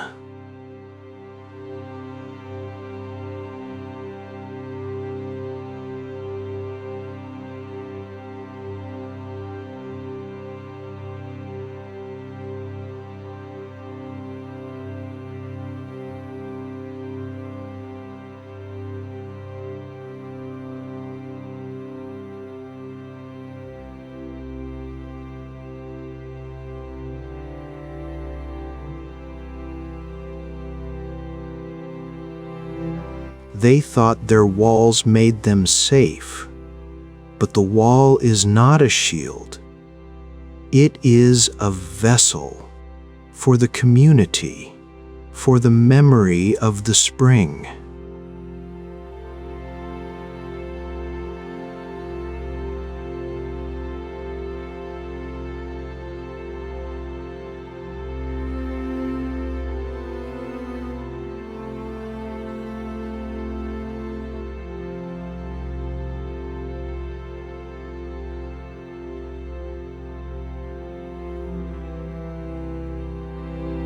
Layla whispered.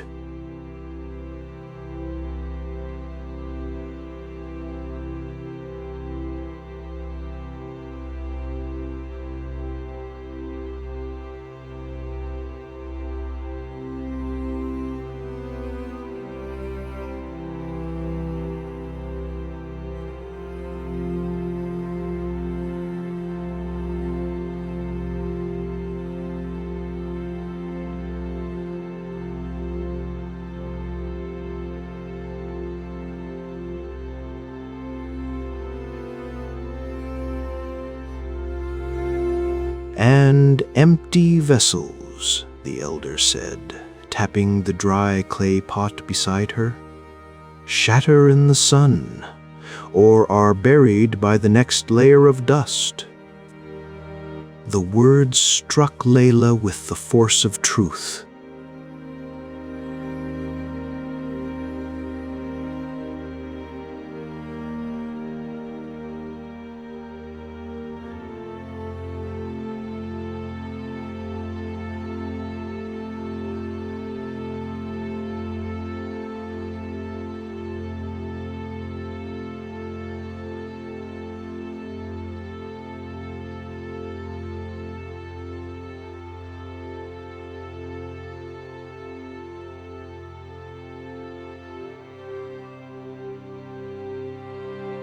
It was a crisis of memory.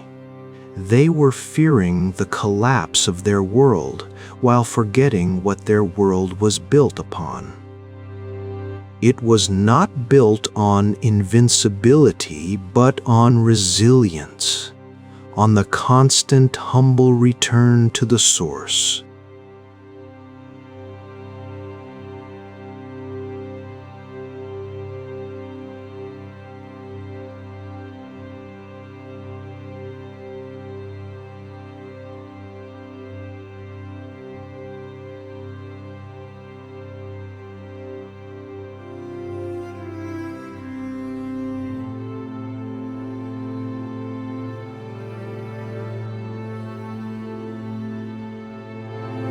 It was the time for the annual pilgrimage of the unseen threshold. But what if, this year, they did not just walk the ghost line in silence? What if they brought the memory of the water with them? She spoke to people, hesitantly at first, then with growing conviction. She spoke to the keeper of the Greek Orthodox monastery that guards the ancient Zacchaeus' sycamore tree. She spoke to the imam of the local mosque. She spoke to farmers and shopkeepers, to her students' parents. She did not propose changing the tradition, but deepening it. On the morning of the pilgrimage, as the silent walkers gathered in the dark, they saw something new. At the head of the group stood Layla, Yusuf beside her, and between them they carried an old, large, unglazed clay jar. It was filled not from the weakened main spring, but from the well of Elisha, the very spring the prophet, according to tradition, had sweetened with salt. It was a symbolic gesture, a vessel of living memory.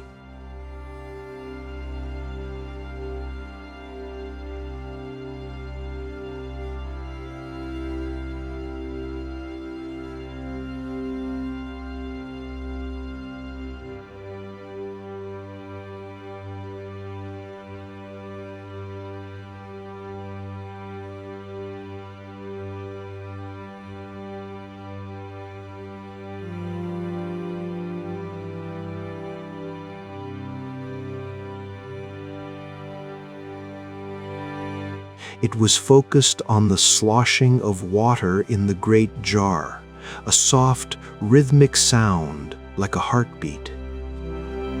As they walked the ghost line of the vanished walls, Layla felt the meaning shift. They were not tracing a boundary of exclusion, but the circumference of a vessel. They were defining anew the space that their community held sacred and alive.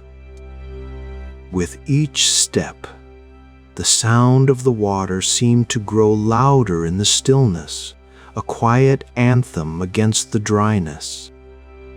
They completed the circle as the sun broke over the Moab mountains. Instead of dispersing, the crowd, larger than usual, gathered at the base of the tell, facing the ancient tower. Without a word, Layla and Yusuf, with the help of others, began to pour the water from the jar. but they did not pour it on the ground. They poured it slowly, carefully, into the deep, thirsty cracks at the base of the Neolithic tower.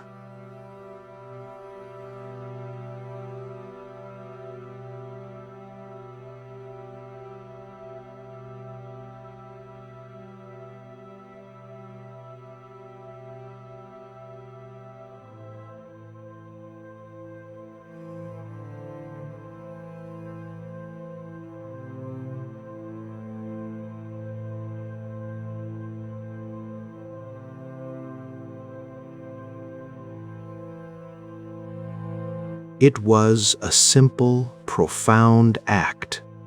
Water, the source of all life in Jericho, returned to the oldest stones, a gift to the memory in the earth. As the dark stain spread across the parched brick, a collective exhale seemed to move through the crowd. The tension, the fear of collapse, began to dissolve, not because the drought was over, but because they had remembered how to face it. They had remembered that their story was not one of impervious walls, but of a perpetual return to the spring. Later, Sammy and his friends raced to the crack. They pressed their ears to the damp stone. Sammy looked up, his face breaking into a dazzling smile. "It's changed," he called out.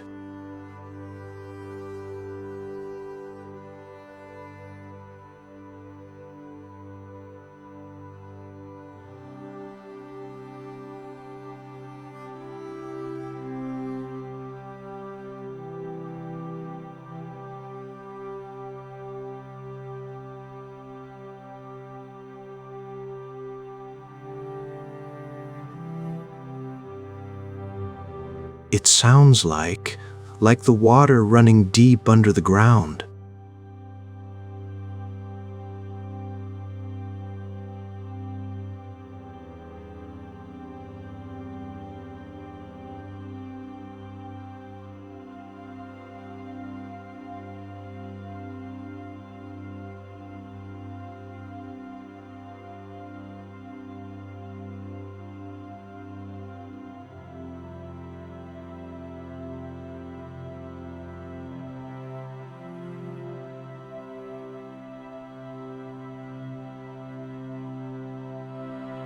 The practical work of managing the drought continued, but the panic was gone. The community organized to share water from the deeper wells, to protect the youngest trees. Layla, in her classroom, used the dust from the tell to teach the 7 circles, but she added an 8th, drawn with a wet finger that made the dust dark and cohesive.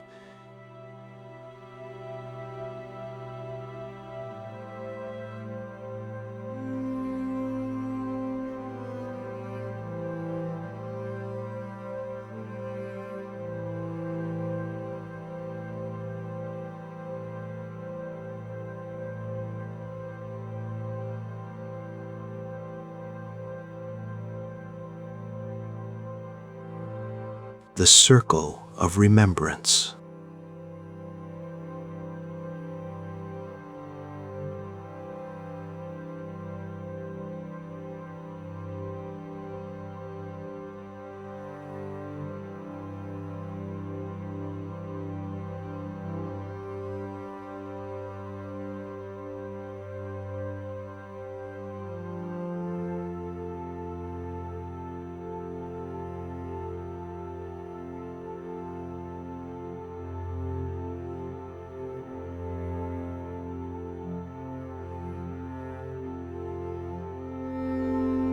The archaeologists will continue to debate the precise cause of each stratum of destruction: earthquake, warfare, erosion. Theologians and historians will parse the ancient texts. But in the quiet rituals of Jericho, a deeper truth is nurtured.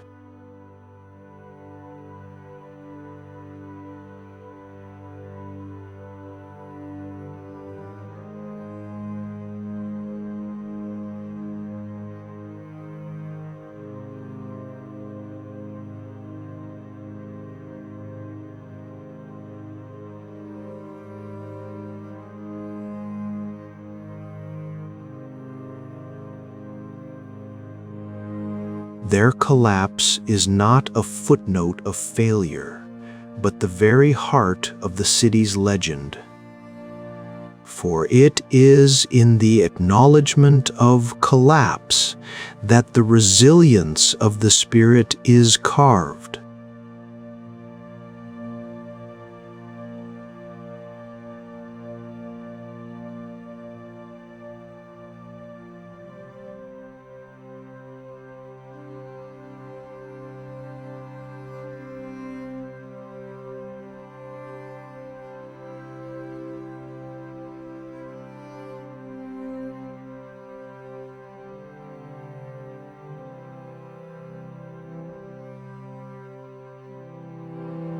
The pilgrimage of the unseen threshold teaches that sacred space is defined by community, not by barrier. The binding of the reed teaches that creation and dissolution are part of the same sacred act. The telling of the seven circles teaches that history is not a straight line, but a spiral of dust and memory, where every ending contains the seed of the next beginning. To stand at es-Sultan today is to stand on a monument to impermanence that has, paradoxically, endured for 100 centuries. The hope of Jericho does not lie in the fantasy of unbreachable walls. It lies in the children's ears, attuned to the sigh of fallen stones. It lies in the silent footsteps tracing a vessel of community at dawn. It lies in the supple reed that can be both wall and unwound frond, returning to the earth. The walls fell flat, yes, but the people went up into the city, every man straight before him. And they always will, so long as they carry the memory of the water and the courage to listen to what the ruins have to say.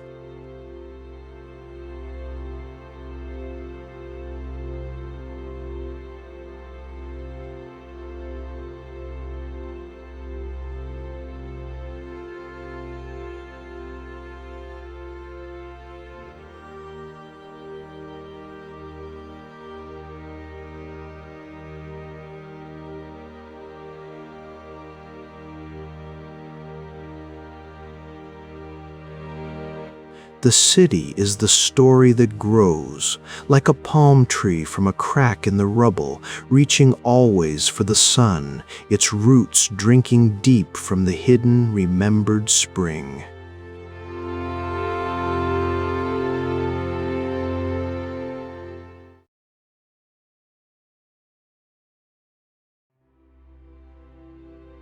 The desert does not give up its secrets easily.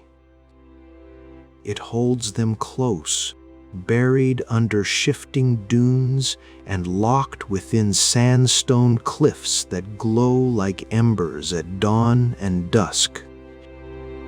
To find the truth of a place like the Timna Valley, you must listen, not with your ears, but with your skin, feeling the dry, ancient heat, with your eyes, seeing the way the light paints stories on rock, and with your heart, which alone can hear the echoes of hammers that fell silent millennia ago.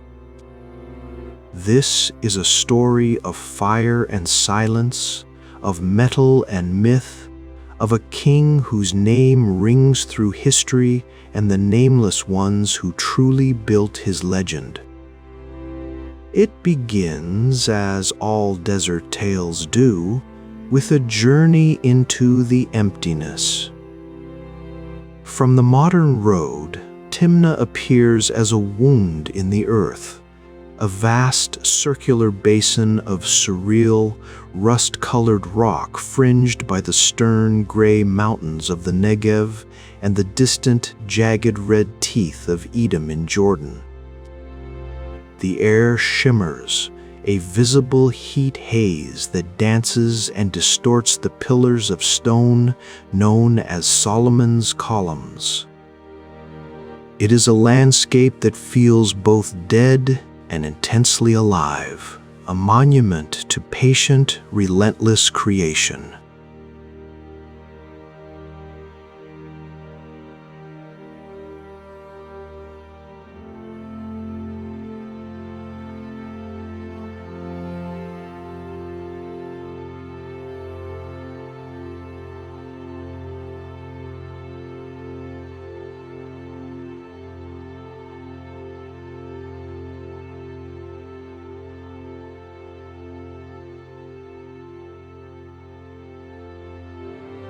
You can still find the fossils, tiny and perfect, embedded in the stone ghosts of a world of water. Then the earth convulsed, and mineral-rich fluids seeped into fractures, painting the cliffs in bands of ochre, violet, and malachite green. Within that green was copper, the lifeblood of the ancient world, and it called out to men with a siren song of power. The legend, the one woven into Bedouin lore and later stitched into the tapestry of biblical archaeology, speaks of King Solomon, son of David, wisest and richest of all monarchs. It is said that here, in this desolate bowl, he built mines of fabulous wealth. The Bible speaks of his copper furnaces at Ezion-Geber, near Elath on the Red Sea. And for centuries, scholars and dreamers looked at these colossal mining scars and saw the hand of a united kingdom. They named the great natural arches Solomon's Pillars.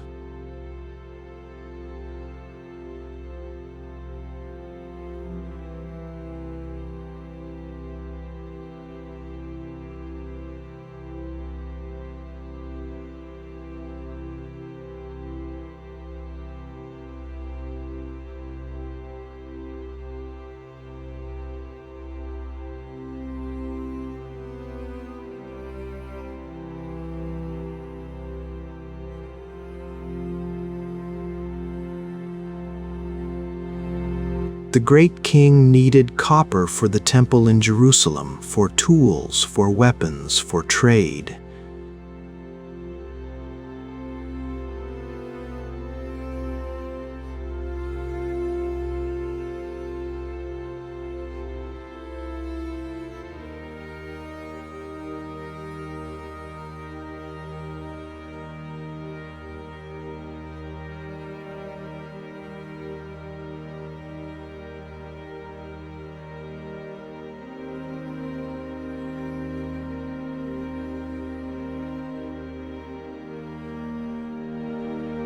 The real history of Timna begins not with Solomon in the 10th century BCE, but over 6,000 years ago, in the Chalcolithic period.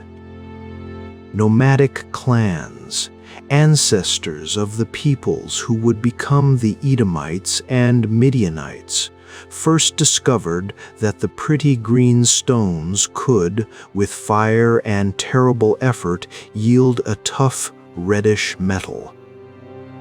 They left behind stone hammers and simple slag.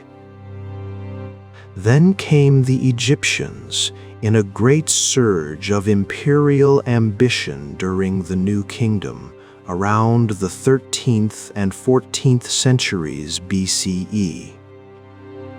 Pharaohs like Seti I and Ramses II carved their cartouches into the rock face near the mines, claiming dominion. They built a temple to Hathor, goddess of mining, love, and the sky, at the base of the pillars.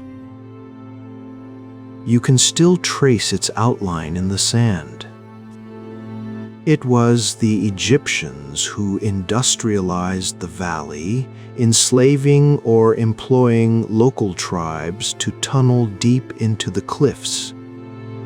They engineered sophisticated ventilation shafts and used fire setting, heating the rock with fire, then dousing it with water to make it crack, to extract the ore. This is where our story truly finds its breath, not in the court of a Hebrew king, but in the soot-choked lungs of the miners, the Keftiyush, the hidden ones. Let me tell you of one such man. His name is lost, so we will call him Kem, which means black, in the ancient tongue, for the soot that would never fully wash from his skin. He was not Egyptian by birth, but from a local tribe, perhaps Kenite or Midianite, peoples skilled in metalwork who lived in the fringes of the desert. He was taken, or maybe he came willingly, lured by the promise of food in a hungry land. Each morning, before the sun had fully burned away the cobalt chill of the desert night, Kem would join the line of men trudging from the crude mud brick barracks towards the gaping maw of the mine. But first, there was the bread.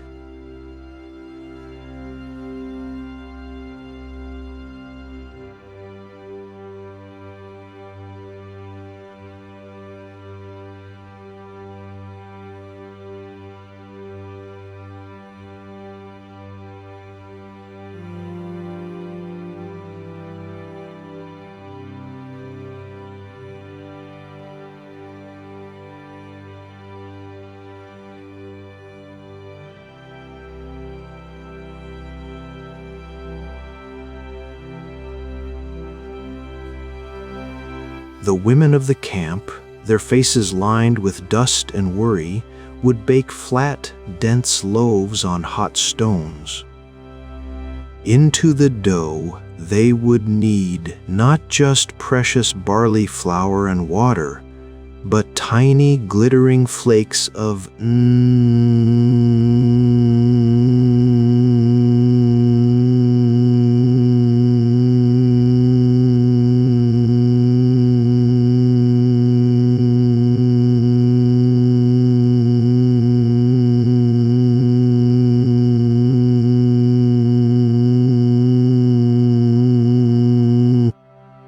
This was the desert way bread. It tasted metallic and bitter, but it was believed to bind a man's spirit to the earth, to give his blood the endurance of the metal he sought. Kem would take his portion, feeling its gritty texture on his tongue, and a strange, cold fire would settle in his belly. It was not nourishment alone, it was a sacrament. To eat the copper was to become part of the mountain's purpose. The entrance to the mine was a slit in the cliff face, dark and breathing out a dank, mineral-laden cold. The overseer, an Egyptian with a striped headcloth and a perpetually dissatisfied scowl, stood at the entrance with a scribe. As each man passed, he was given his tool, a stone maul or a bronze pick, and a small clay lamp shaped like a shell, filled with precious olive oil. The flickering light of 100 such lamps vanished into the throat of the mountain, a procession of wandering stars descending into the underworld. Inside, the world changed. The vast open sky was replaced by an oppressive, intimate darkness, broken only by the pathetic glow of the lamps. The air was thick with dust and the smell of crushed stone and men's sweat. The sound was a constant, low symphony. The chink, chink, chink of picks, the grunts of effort.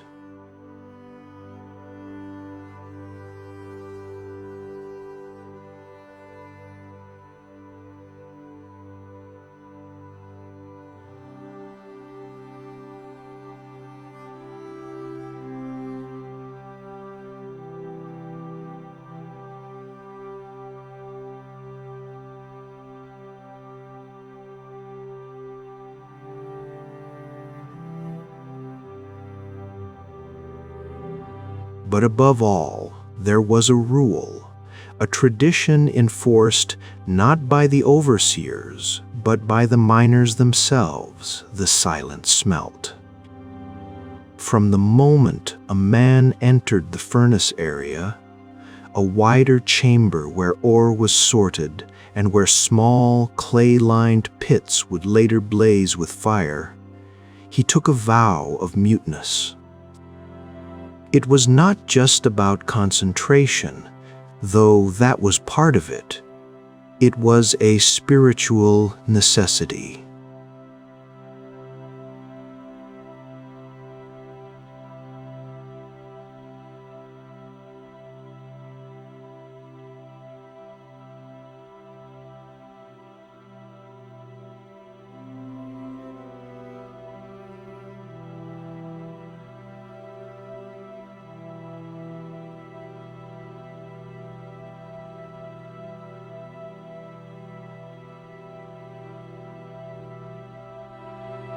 Fire was the crucible of transformation, a sacred, dangerous magic. Speech was a disturbance, a profane noise that could anger the volatile essence within the stone, causing the smelt to fail, or worse, the furnace to explode. So Kem and the others communicated with their eyes, with gestures worn smooth as river stones by generations of use. A pointed finger,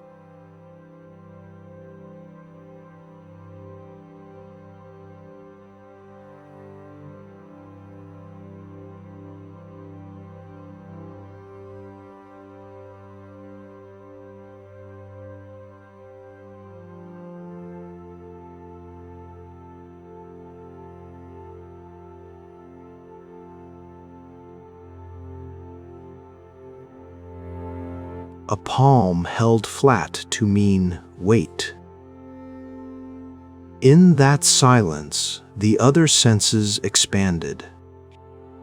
He could hear the different tones of rock being struck, identifying rich ore from worthless matrix.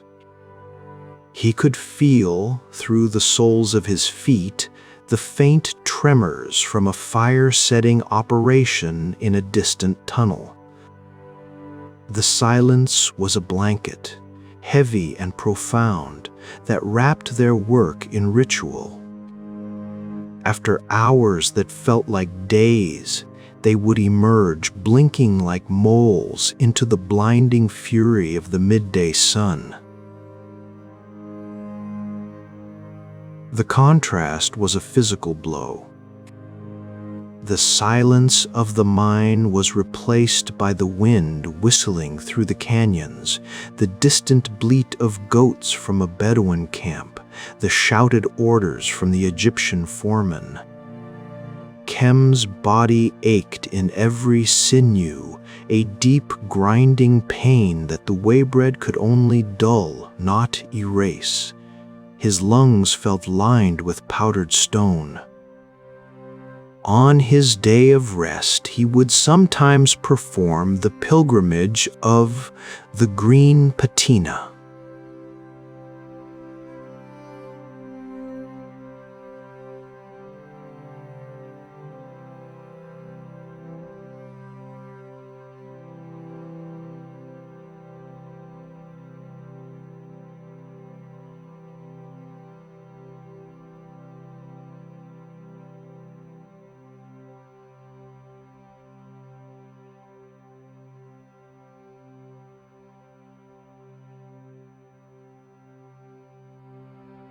He would walk away from the main shafts along a narrow canyon where the walls were streaked with brilliant malachite and azurite, minerals born from copper's oxidation.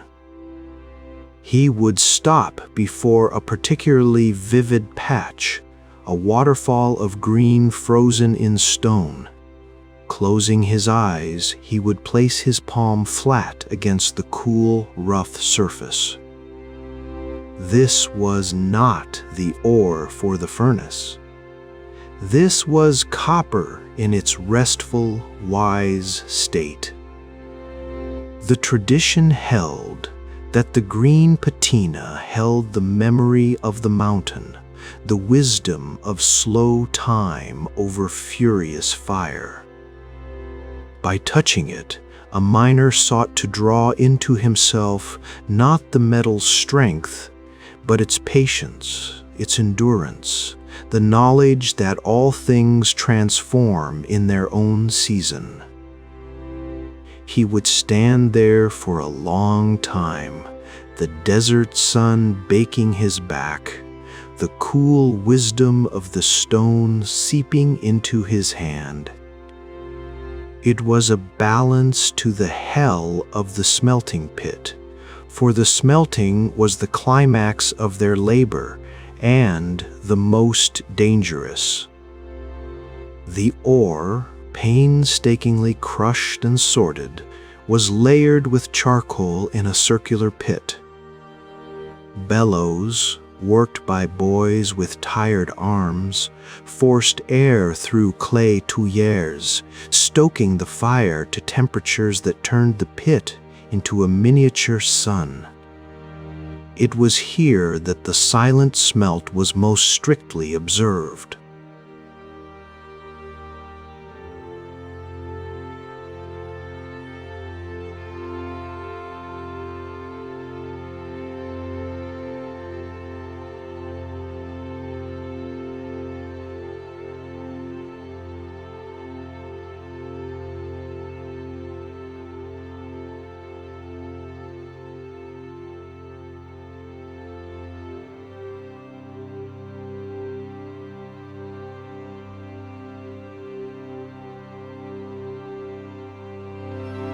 And then the magic, the stone would weep.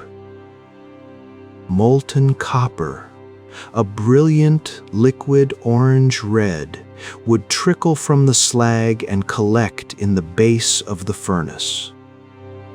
To see it was to witness creation, the birth of a new, solid, powerful thing from inert earth.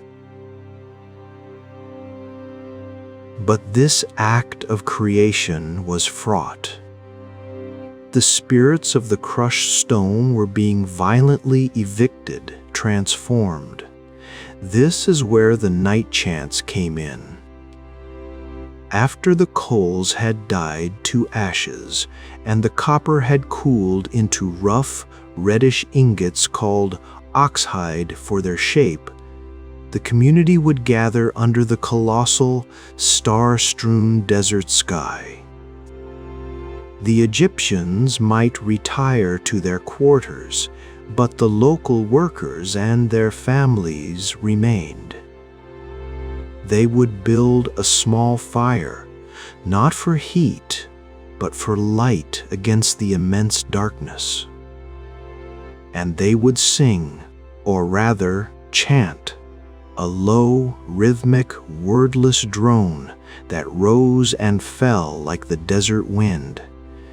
This was to appease the thirsty spirits.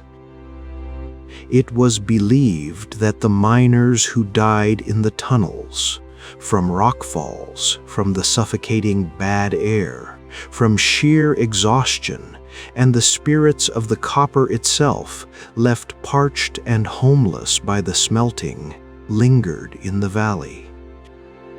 They were eternally thirsty, not for water, but for acknowledgement, for the memory of their toil. The night chant was a libation of sound, a offering to slake their spiritual thirst. The voices, woven together, would drift up towards the indifferent stars, a humble plea for peace and protection. Kem would add his voice, feeling the vibration in his chest, a resonance that seemed to momentarily fill the empty spaces the day's silence had carved within him. Kem bore another mark of his life, one more permanent than soot. On his upper arm, a pattern of raised scars snaked across his skin, mimicking the branching dendritic veins of copper ore in sandstone. This was the map of scars, a ritual cicatrization performed when a boy entered the mines. The cuts were made with a flint blade, and ash from the first smelt he ever witnessed was rubbed into the wounds. It was a rite of passage, a literal inscription of his destiny onto his flesh.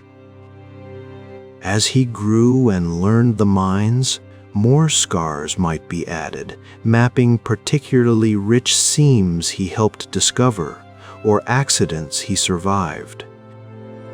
His body became a living chart of his relationship with the mountain. To the touch, the scars were smooth and hard, like tiny ropes under the skin. They were his story, written in a language of pain and permanence that only other miners could truly read. The Egyptian Empire waned. The cartouches of Ramses were slowly sandblasted into obscurity. The Temple of Hathor was abandoned, its statues defaced perhaps by later iconoclasts or simply toppled by time.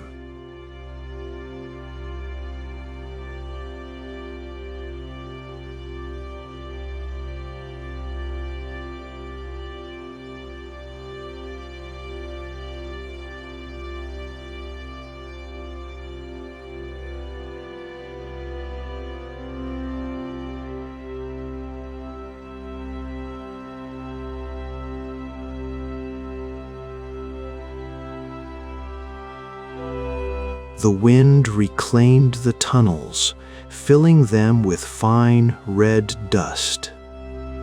The legends of the local tribes, now woven into the fabric of the Nabataeans and later the Bedouin, still spoke of the Ek-Jinn of the Metal Mountains, but the memory of the Egyptian foreman faded into ghost stories. Then, centuries later, new voices echoed in the valley.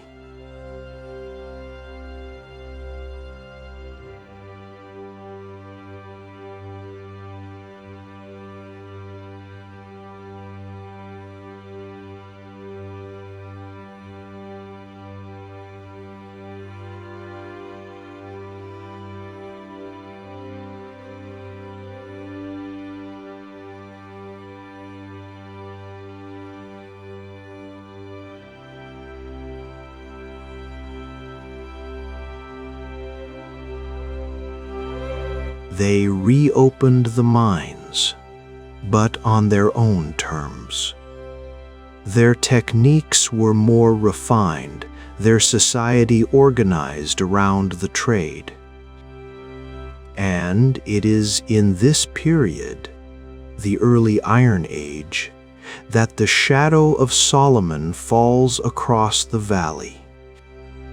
The biblical narrative places Solomon's reign in a golden age of prosperity and extensive trade.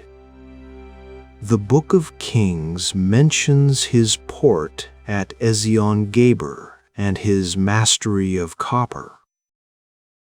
It is not hard to imagine his agents, perhaps in alliance with or in competition with the Edomite kings, operating in Timna. Perhaps Solomon did not build the mines, but he controlled them, taxed them, and his name, so grand and legendary, became attached to the most spectacular features of the landscape. The Pillars of Solomon were a natural marvel he had nothing to do with, but history and legend have a way of conflating the magnificent with the powerful. The Edomites worked the mines until their kingdom too was swept away by the tides of empire, by Assyria, Babylon, and Rome. With each conquest, the mines would sputter to life and then fall silent again, each period adding another thin layer to the archaeological record, another whisper to the valley's long memory. The final silence came with the Romans. After them, the mines slept deeply. The Bedouin, who crossed the valley with their herds, knew the stories. They avoided the deepest tunnels, speaking of the thirsty spirits with respectful fear. They still baked a version of the waybread, though the copper salt was now just a tale told to children. They would sometimes find strange pitted stones, ancient slag, or a green-stained rock and pocket it as a talisman. The valley became a place of solitude and immense beauty, a secret held by the desert.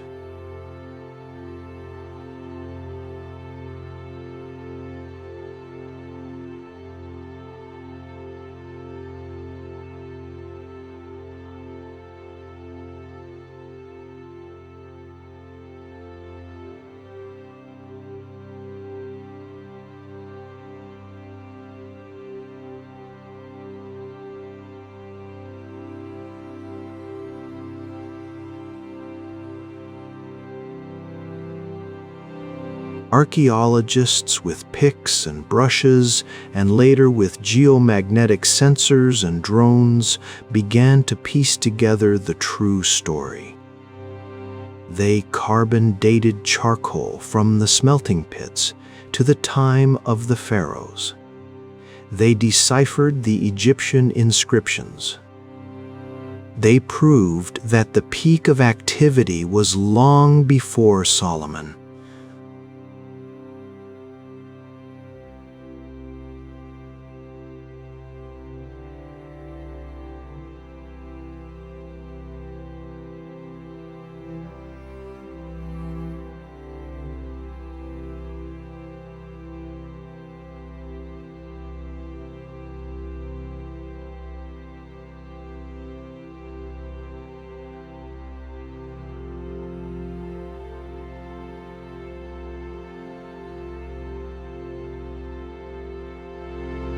But is that the end of the story?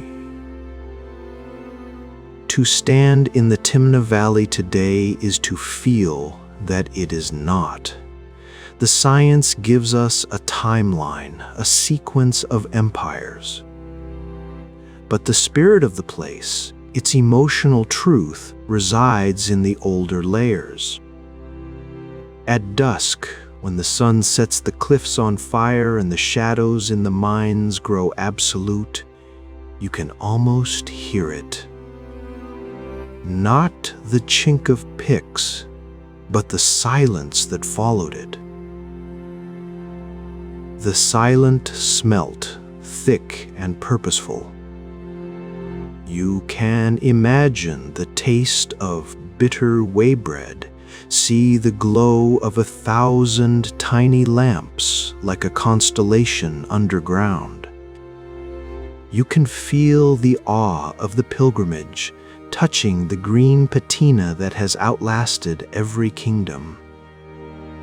The night chant is gone, but the vast starry sky it was sung under remains, and the spirits it addressed seem to linger in the stillness.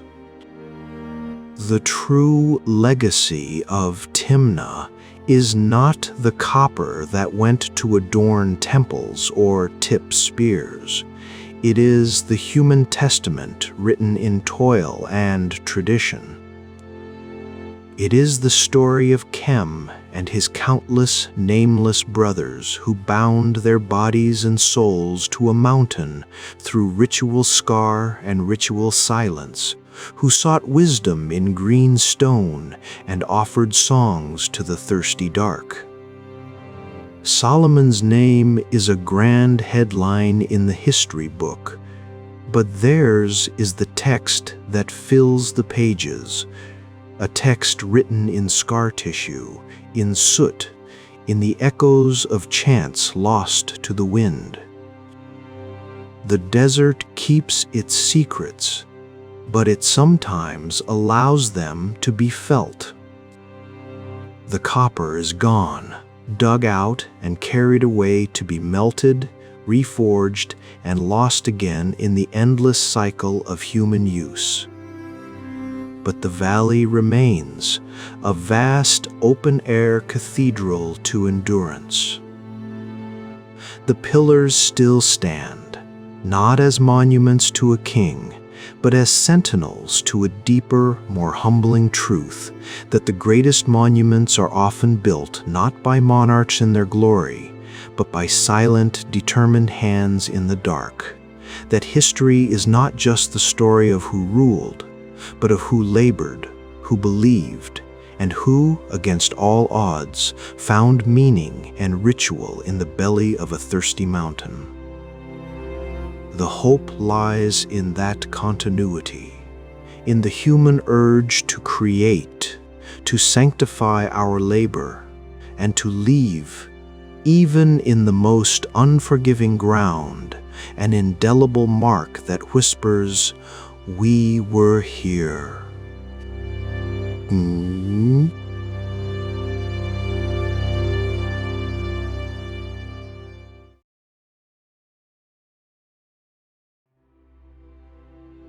The wind in the high desert does not howl, not here.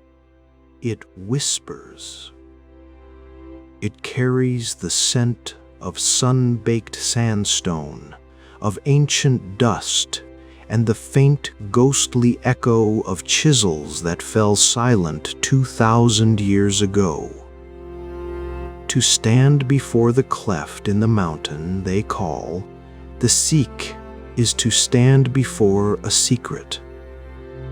The rock is not gray nor brown, but a swirling, luminous tapestry of ochre, crimson, and rose, as if the dawn itself had bled into the stone and solidified. This is Petra, the rose-red city, half as old as time, carved not from the mountain, but revealed by its subtraction, a city born of what was taken away. They say the city was not built, but dreamed. The Nabataeans, those master merchants and hydrologists who commanded the caravan routes of incense and spice, did not see a barren gorge. They saw a fortress. They saw a sanctuary. And in the sheer towering faces of sandstone, they saw the potential for facades more magnificent than any freestanding palace. But before the grandeur, there is the approach.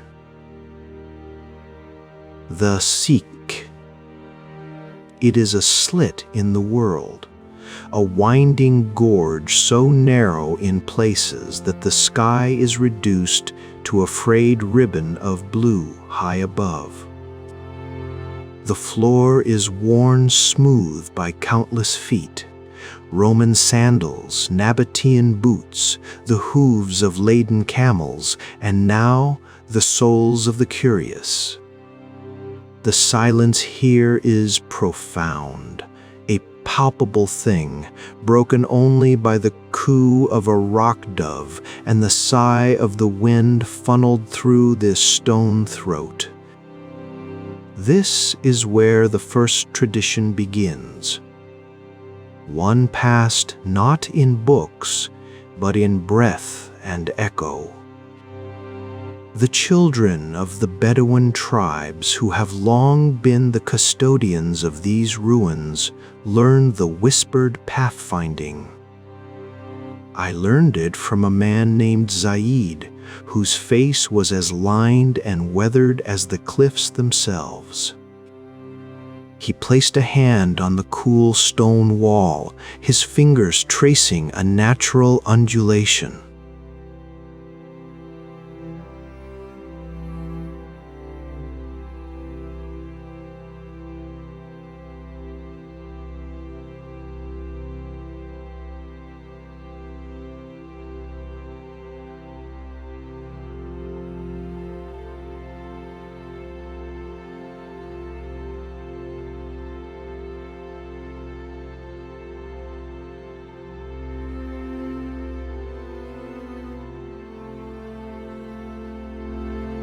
The Sikh has a memory. It remembers the chants of the guides, the calls of the merchants announcing their wares. He demonstrated, not with a shout, but with a specific melodic hum, a three-note sequence that rose at the end.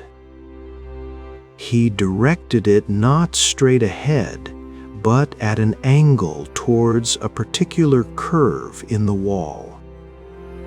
The sound traveled, hit the stone, and returned not as a flat echo, but as a softened, redirected whisper that seemed to emanate from the path forward. That curve, Zaid explained, it is like a finger pointing the way. In the old days, before the Romans came with their straight roads, a guide could lead a caravan through total darkness or a blinding sandstorm using only these echoes. The right sound against the right stone will always lead you to the heart. It is the city calling you home. We walked for what felt like an age, the walls pressing close, the light shifting from gold to deep amber. The sense of anticipation built with every step, a slow, inexorable crescendo carved in stone. And then, the Sikh performed its greatest magic. At a final turn, the narrow canyon frame parted, not onto an open space, but onto a vision. The treasury, al-Khazne, appeared like a mirage, glowing with a light it seemed to generate from within.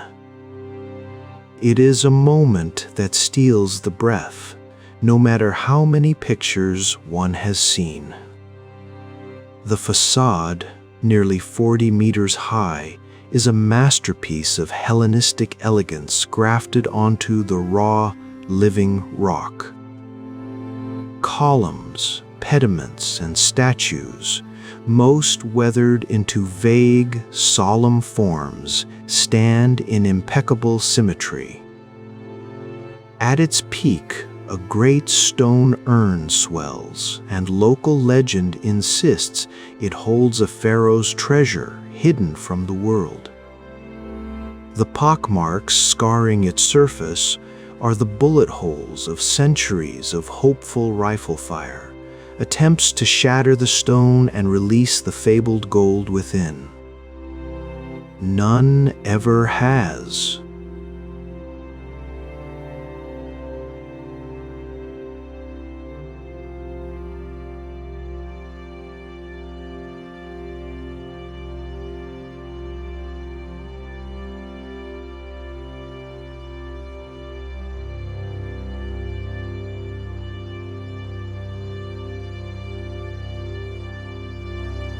It is not a show for tourists.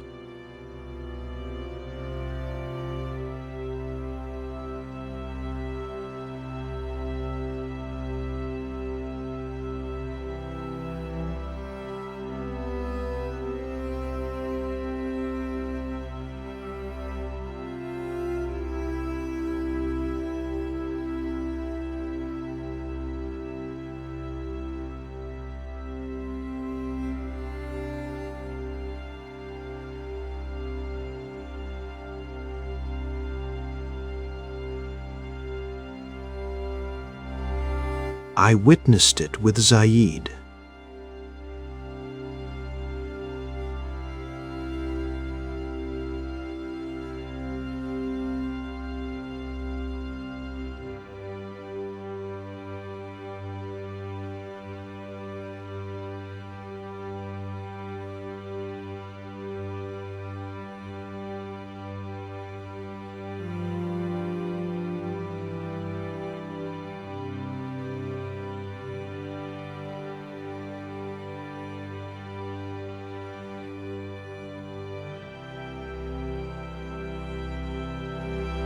In her hand was a small pouch of leather.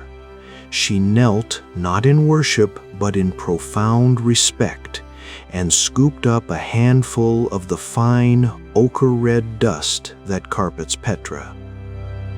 She mixed it with a few drops of water from a goat skin, creating a paste, the exact hue of the city at sunrise. "This is the blood of the mountain," Leela said, her voice barely a whisper in the vast silence. "And in this dust, the sweat of the masons remains." She dipped her thumb into the paste and drew a single vertical line upon her brow, from the hairline to the bridge of her nose. "We do not know their names. They left no signatures, but they left this." She gestured to the magnificent facade. "The veil is a remembering. It says, 'I see your hand, I honor your labor.' It connects our breath to the breath they spent hewing this beauty from the cliff. We are all keepers now." As the sun climbed and the treasury's facade blazed into full, fiery life, the sense of awe transformed into a deeper curiosity. Petra is not a single monument. It is a sprawling, necropolitan city.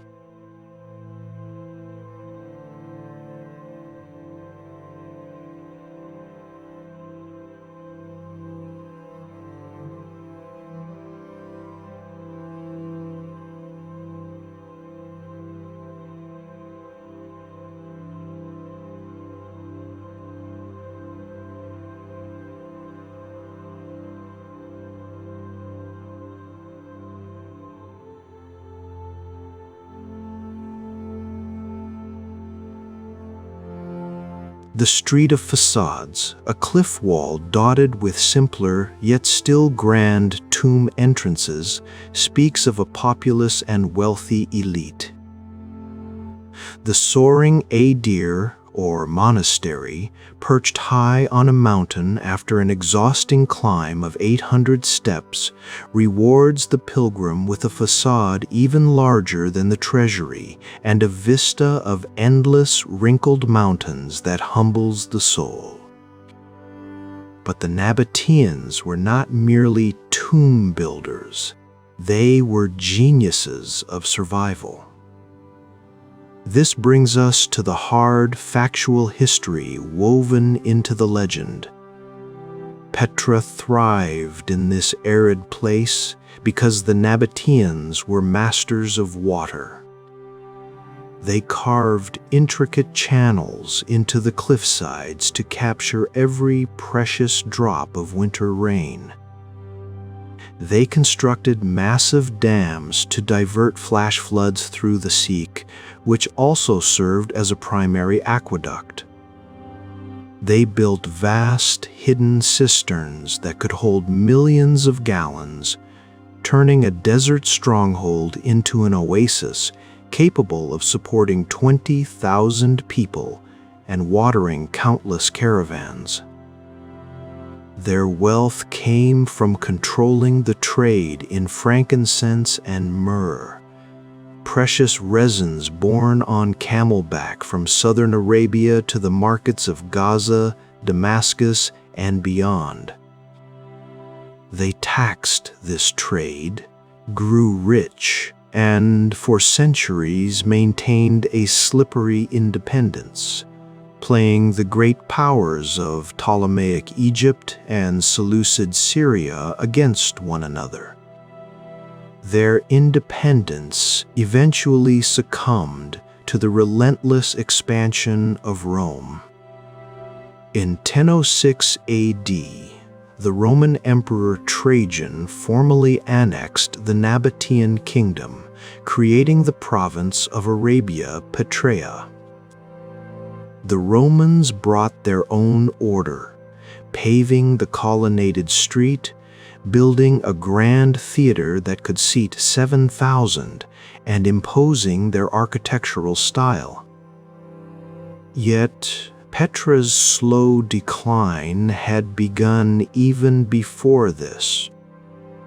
The discovery of monsoon wind patterns by Roman sailors opened up direct sea routes from India to Egypt, making the overland caravan trade less vital. Petra's lifeblood began to ebb. Earthquakes in the 4th and 8th centuries shattered its hydraulic systems and toppled many of its buildings. By the time of the Crusaders, who built a small fort here, Petra was already a ghost city, known only to local Bedouin.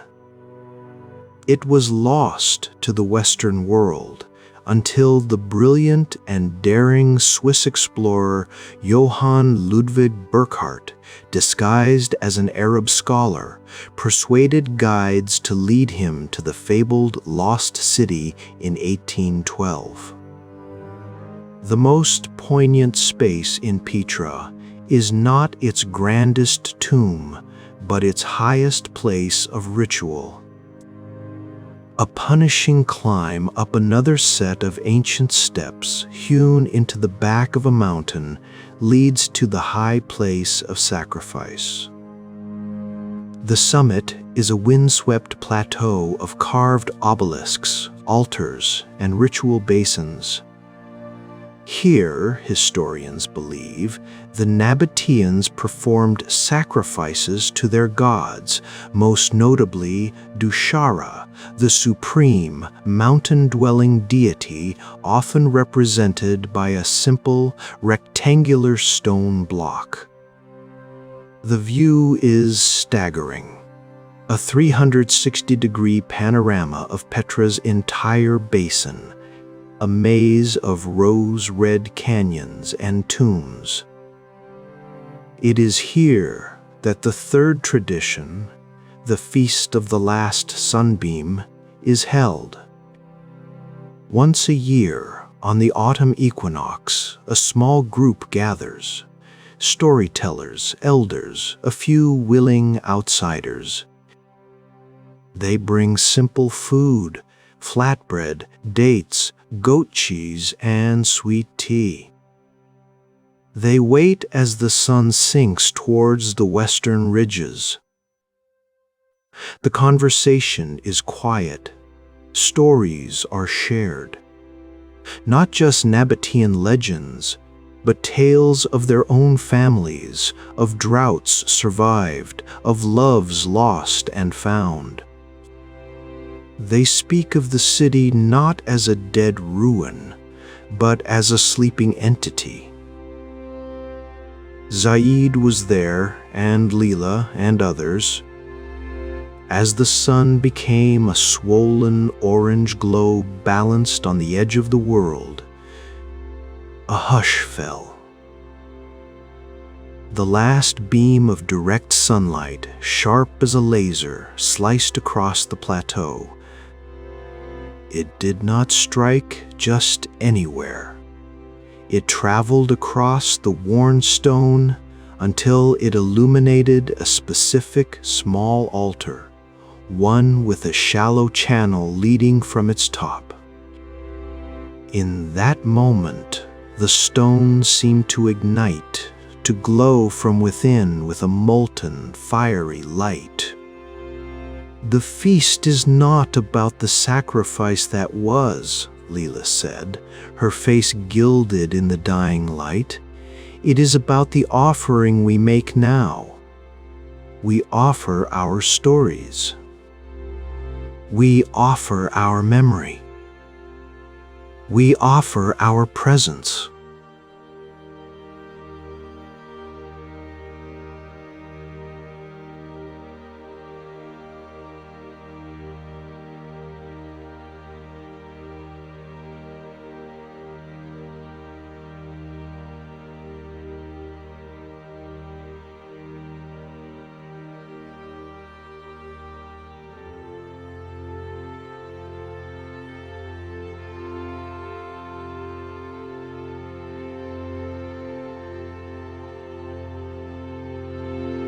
That the channel, though dry, still remembers the flow.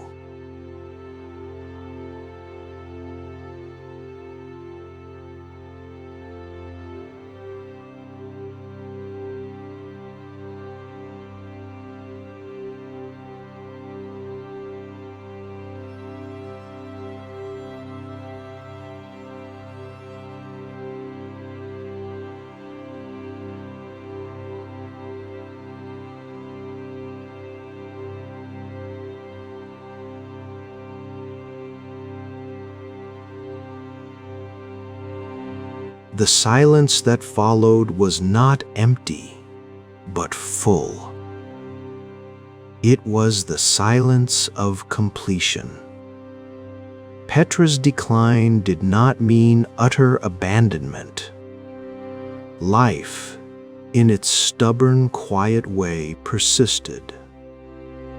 In the deep, secluded gorge of Wadi Musa, which leads to the Sikh, a subtler tradition kept the memory of trade alive, the silent trade of the gorgeous. In times of tension, or between communities who wished to avoid the complexities of direct negotiation, goods would be exchanged without a word spoken. A seller from one family would leave a bundle of woven textiles or a sack of harvested almonds on a certain flat rock by a known spring. They would retreat. A buyer from another would approach, inspect the goods, and leave what they deemed a fair price in silver coins or pottery.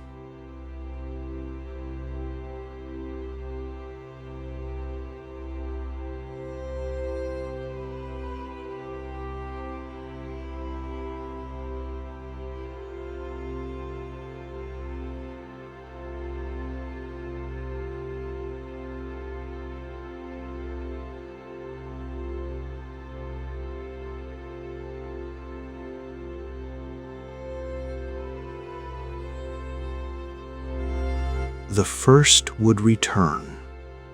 And if the payment was acceptable, they would take it and leave the goods. If not, they would leave both, and the negotiation was over. It was a trade built on inherent trust and community reputation, a ghost of the great mercantile haggling that once filled the city's souks. Zaid told me his own grandfather had participated in such trades for medicinal herbs as recently as his youth. "Your word and your goods were your bond," he said. The stone was the witness.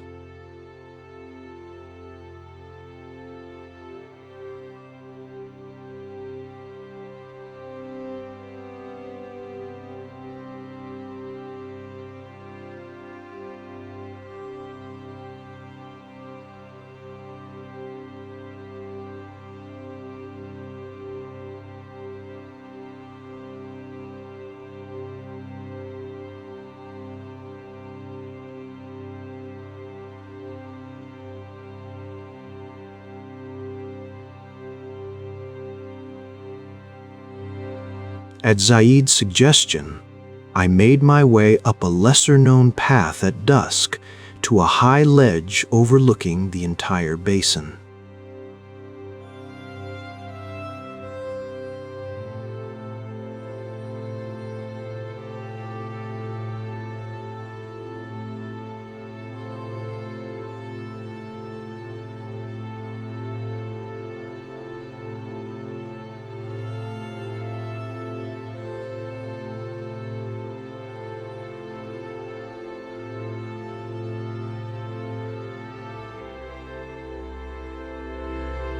The only sounds were the settling rocks and the distant bark of a fox. From this vantage, Petra was no longer a series of discrete monuments, but a single, colossal sculpture, a city-shaped void in the heart of the mountains. The fading light deepened the colors to violet and burnt sienna. The carved facades, now in shadow, looked less like buildings and more like dark, watchful faces. I thought of the whispered pathfinding that led people through the dark. I thought of the ochre veil honoring forgotten artists. I thought of the last sunbeam striking an ancient altar and the silent trades conducted in good faith. Petra's greatest myth is not of hidden treasure, but of endurance. It is the story of a civilization that carved a paradise from a desert gorge, that worshipped gods of stone and mountain, that commanded the wealth of empires, and then faded back into the very rock from which it came. The Romans left. The Byzantines came and went. The Crusaders departed. The Bedouins stayed, weaving their own stories into the stone. As the first stars pricked the velvet sky above the gorge, I understood. Petra is not a dead city. It is a sleeping one. Its heartbeat is the wind sighing through the Sikh. Its breath is the dawn light warming the treasury's facade.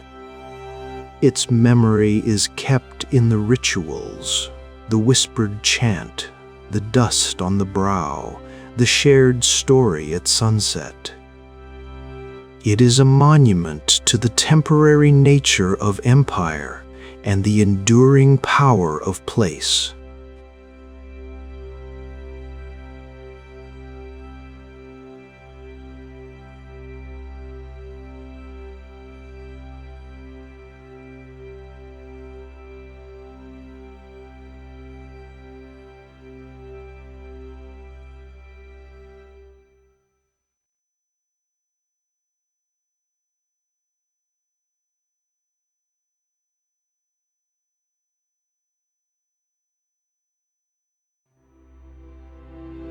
but they left a testament in rose-red stone that says, simply and magnificently, we were Heroic.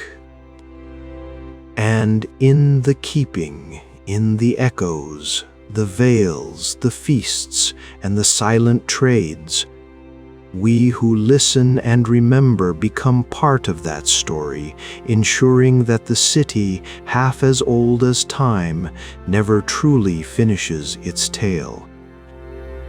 The mountain holds the memory, and the wind carries it forward, a whisper in the endless, star-filled night.